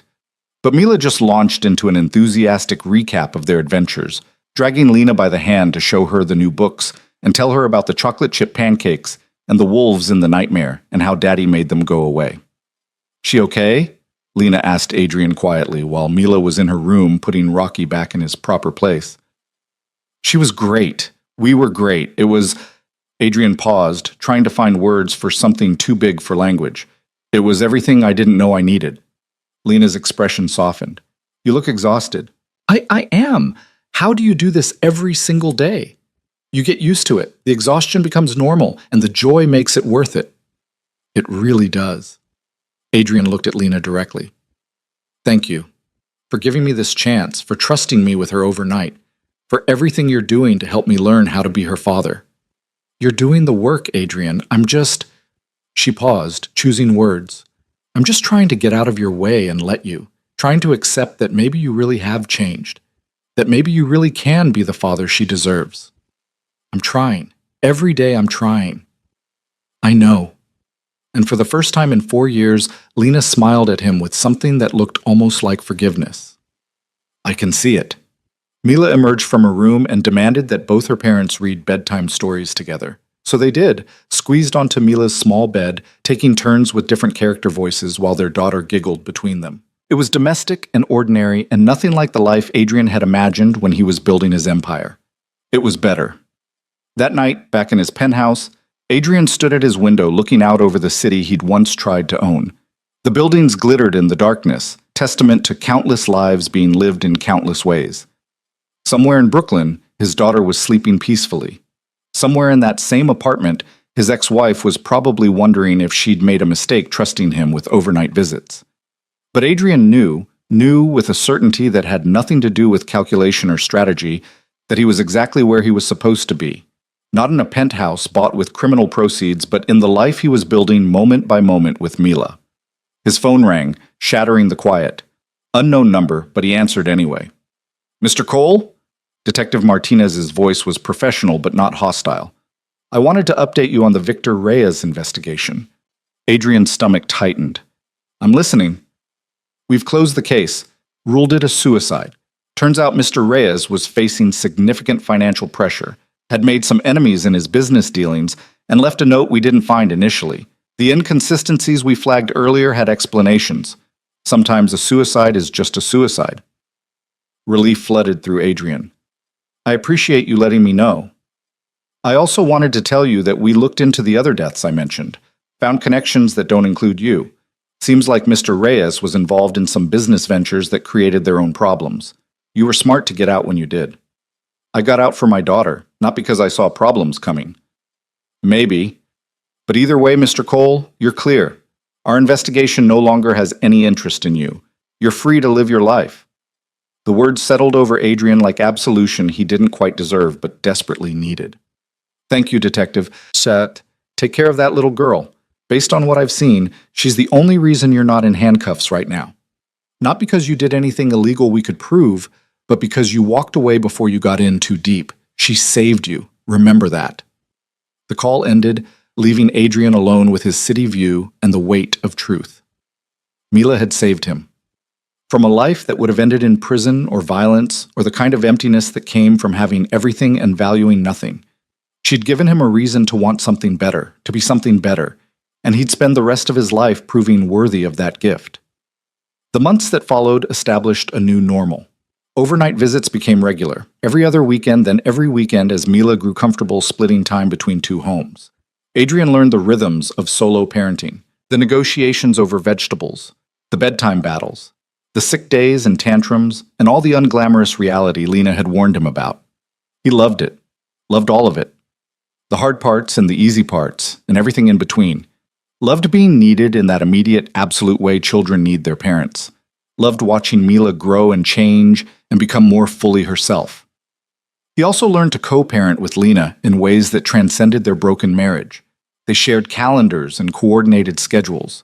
They discussed discipline approaches and education options. They attended Mila's preschool events together, sitting side by side with the careful distance of people who'd loved each other once and learned to build something different from the ruins. Summer arrived properly. Adrian reduced his remaining business commitments to almost nothing, living off investments and savings that would last decades if managed properly. His days revolved around Mila's schedule. His purpose came from being present in her life. It was a Tuesday afternoon in early July, sticky and hot, when Adrian picked Mila up from preschool and found her unusually quiet. They got ice cream as usual, but she just pushed it around with her spoon, not eating, not chattering like she normally did. "What's wrong, sweetheart?" Adrian asked, kneeling down to her level on the park bench. "Jacob says I'm lucky I have 2 houses." Mila's voice was small. "But I'm not lucky. I'm sad because my parents don't love each other." The words pierced Adrian's heart. "Oh, Mila, Jacob's parents fight all the time. They yell and make his mom cry. And he says at least my parents are nice to each other even if they don't live together. But Daddy, I wish we could all live together, like a real family." Adrian pulled her into his lap, holding her tight. "We are a real family, sweetheart. Just because your mom and I live in different houses doesn't make us any less your family. We both love you so much. That's what makes us family." "But you don't love each other." "Your mom and I loved each other once. We made mistakes that meant we couldn't stay married. But the best thing we ever did was make you. And we'll always be connected through you. Always be on the same team when it comes to what's best for you." Mila was quiet, processing this. Then, "Do you wish you could marry Mommy again?" The question was loaded with impossible hope.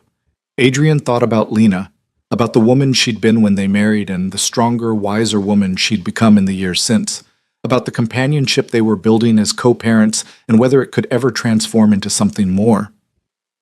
"I wish I'd made better choices when we were married," Adrian said carefully. "I wish I'd chosen your mom and our family over my work. But I can't change the past, Mila. I can only try to be better now. And right now, your mom and I are good friends who work together to take care of you. That's what matters."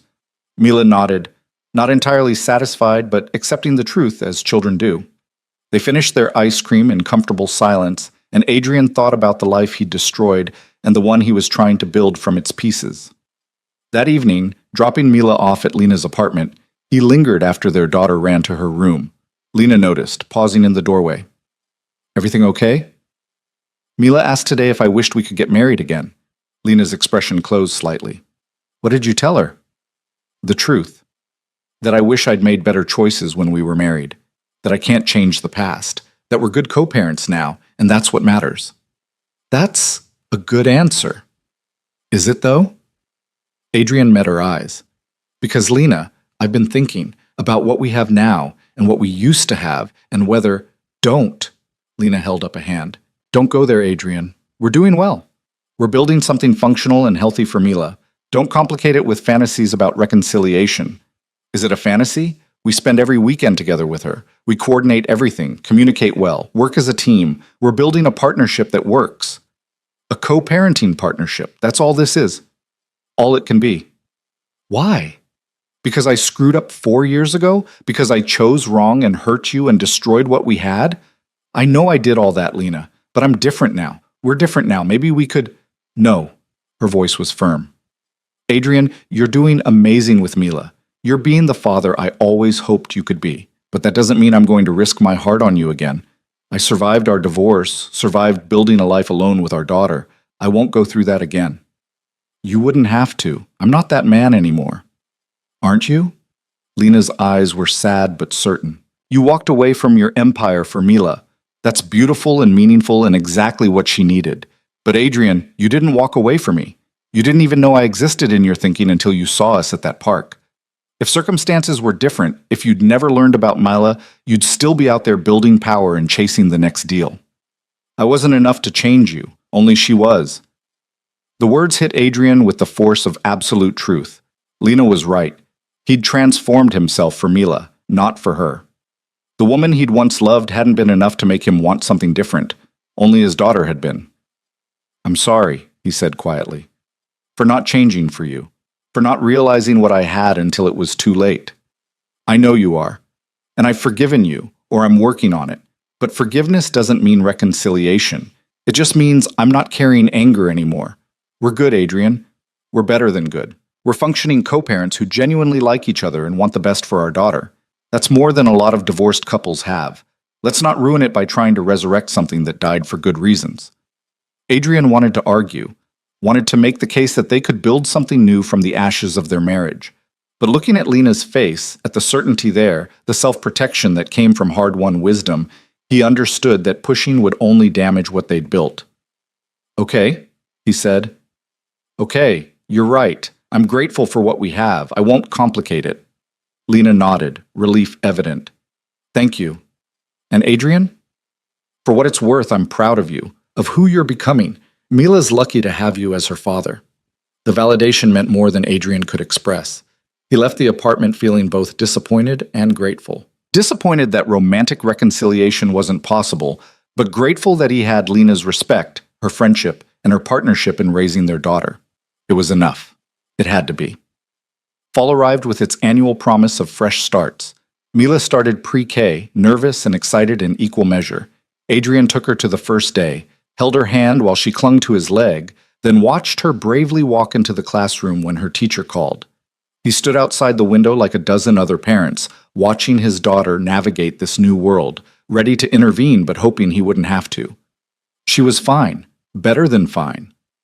She made friends immediately, threw herself into activities with characteristic enthusiasm, and came home every day with stories and artwork and a vocabulary that seemed to expand hourly. Adrian attended every school event, every parent-teacher conference, every holiday program where Mila performed with varying degrees of success. He became a familiar face at the school, the dad who always showed up, who volunteered for field trips, who knew all the other kids' names and their parents' faces. It was at the Halloween party, Mila dressed as a purple dragon, naturally, that Adrian met Dr. Sarah Chen. She was another parent, there with her son David, who was in Mila's class. They started talking in the casual way parents do at school events, discovering they lived in the same neighborhood and often took their kids to the same park. "You're a single dad?" Sarah asked, watching Adrian fix Mila's dragon tail for the third time. "Divorced, co-parenting with Mila's mom. She's in Brooklyn, I'm in Manhattan. We split custody fairly evenly. That must be challenging." "It works. We make it work for Mila. That's what matters." Sarah smiled, warm and genuine. "That's refreshing. My ex-husband and I can barely be in the same room without arguing. It's nice to see divorced parents who actually function as a team." They exchanged numbers for potential playdates between Mila and David. Adrian thought nothing of it beyond the practical advantages of having parent friends. But over the following weeks, Sarah kept appearing in his life. At the park, at school pickup, at weekend events. Their kids played well together. They had coffee while supervising playground adventures. They discovered shared interests and easy conversation. It took Adrian embarrassingly long to realize Sarah was interested. That the casual conversations and frequent encounters weren't coincidental, but orchestrated. That the single mom with the kind smile and easy laugh was carefully, deliberately making herself available. "She likes you," Lena said when Adrian mentioned Sarah during one of their weekly coordination calls. "You should ask her out." "I'm not looking to date anyone." "Why not?" "Adrian, you're 42. You're not going to stay single forever just because our marriage failed. You're allowed to move on. Have you moved on?" Lena hesitated. "I've been on a few dates. Nothing serious. But yes, I'm open to meeting someone. And you should be too." The conversation unsettled Adrian. He hadn't thought about dating, about relationships beyond his connection with Mila and his co-parenting partnership with Lena. But she was right. He was allowed to build a life that included more than just fatherhood. Still, he hesitated. Sarah was wonderful, kind, intelligent, with a son who got along great with Mila. She represented the kind of normal, healthy relationship Adrian had never managed to build. But starting something new felt like tempting fate, like risking the fragile stability he'd worked so hard to achieve. It was Mila, surprisingly, who pushed him forward. She'd been playing with David regularly, and one Saturday afternoon she asked if David's mom could come to dinner with them. "Why do you want Sarah to come to dinner?" Adrian asked carefully. "Because she's nice, and she makes you smile different." "Different how?" Mila scrunched up her face, thinking. "Like you smile at me because you love me. But you smile at Miss Sarah like the princes smile at princesses in stories, all soft and silly." Out of the mouths of children. Adrian realized his daughter had seen something he'd been denying to himself, that maybe he was interested in Sarah, even if he'd been avoiding acknowledging it. So he asked Sarah to dinner, just the two of them, adults only, at a quiet restaurant where they could talk without supervising children. She said yes with a smile that made Adrian's chest tighten in ways he'd forgotten were possible. The date was surprisingly easy. They talked about their kids, about co-parenting challenges, about careers and interests, and the lives they'd built. Sarah was a pediatric surgeon at Mount Sinai, brilliant and dedicated with a schedule that somehow accommodated David's needs and her demanding profession. She was divorced from David's father, who lived in California and visited quarterly, leaving Sarah as the primary parent. "It's hard sometimes," she admitted over dessert, "being the only one who shows up for everything, making all the decisions alone. I envy what you and Mila's mom have, that partnership, that shared commitment. It took work to get there, and a lot of mistakes on my part. Lena's more generous than I deserve. She must see something worth being generous about." Adrian thought about that, about the man he'd been, and the father he was becoming. "I hope so. I'm trying, at least, trying to be worth my daughter's trust. From what I've seen, you're succeeding." They started seeing each other regularly. Nothing rushed, nothing complicated. Dinner once a week. Coffee dates when their schedules aligned, coordinating play dates so Mila and David could spend time together. It was adult and healthy, and nothing like the intensity Adrian had experienced with Lena all those years ago. It was also nice. Surprisingly, wonderfully nice. "You're dating," Lena observed when Adrian dropped Mila off one Sunday evening. "The surgeon mom from school? Is it that obvious?" Mila won't stop talking about David's mom and how pretty she is and how she smells like flowers. So yes, obvious. Lena's expression was complicated. Genuine happiness mixed with something that might have been wistfulness. "That's good, Adrian. I'm glad you're moving forward." "Are you? Really?" "Really. You deserve to be happy. And from what Mila says, Sarah's good to you. Good with Mila. That's what matters." They stood in Lena's doorway, former spouses navigating the strange territory of new relationships and co-parenting. Adrian wanted to ask if Lena was seeing anyone, but the question felt too personal, too weighted with history they'd agreed to leave behind. "Thank you," he said instead, "for being okay with this, for making it easy. We promised to put Mila first. That means supporting each other's happiness, even when it's complicated, even when it—" She stopped, choosing different words. "Even when life moves in unexpected directions." Winter returned with its annual reminder that time kept moving forward. Mila turned 4 in January, celebrating with a party that included both her parents, Sarah and David, and a dozen preschool friends. Adrian watched his daughter blow out candles on a purple cake shaped like a dragon, and thought about the years that had passed since he'd first seen her at that park. He'd been so lost then, so empty despite his empire and his power. And now, watching Mila laugh surrounded by people who loved her, he felt rich in ways that had nothing to do with money. Sarah squeezed his hand under the table, and Adrian squeezed back. Across the room, Lena caught his eye and smiled, genuine, warm, approving. They'd built something functional and good from the wreckage of their marriage, had become true partners in raising the daughter they both adored. It wasn't the life Adrian had planned, wasn't the empire he'd built or the power he'd accumulated, but it was better. Infinitely, impossibly better. That night, after the party ended and Sarah went home, Adrian tucked Mila into bed with her new stuffed dragon, this one bright blue and named Thunder. She was exhausted and sugar-high, fighting sleep with determination. "Daddy," she said as he turned on her nightlight.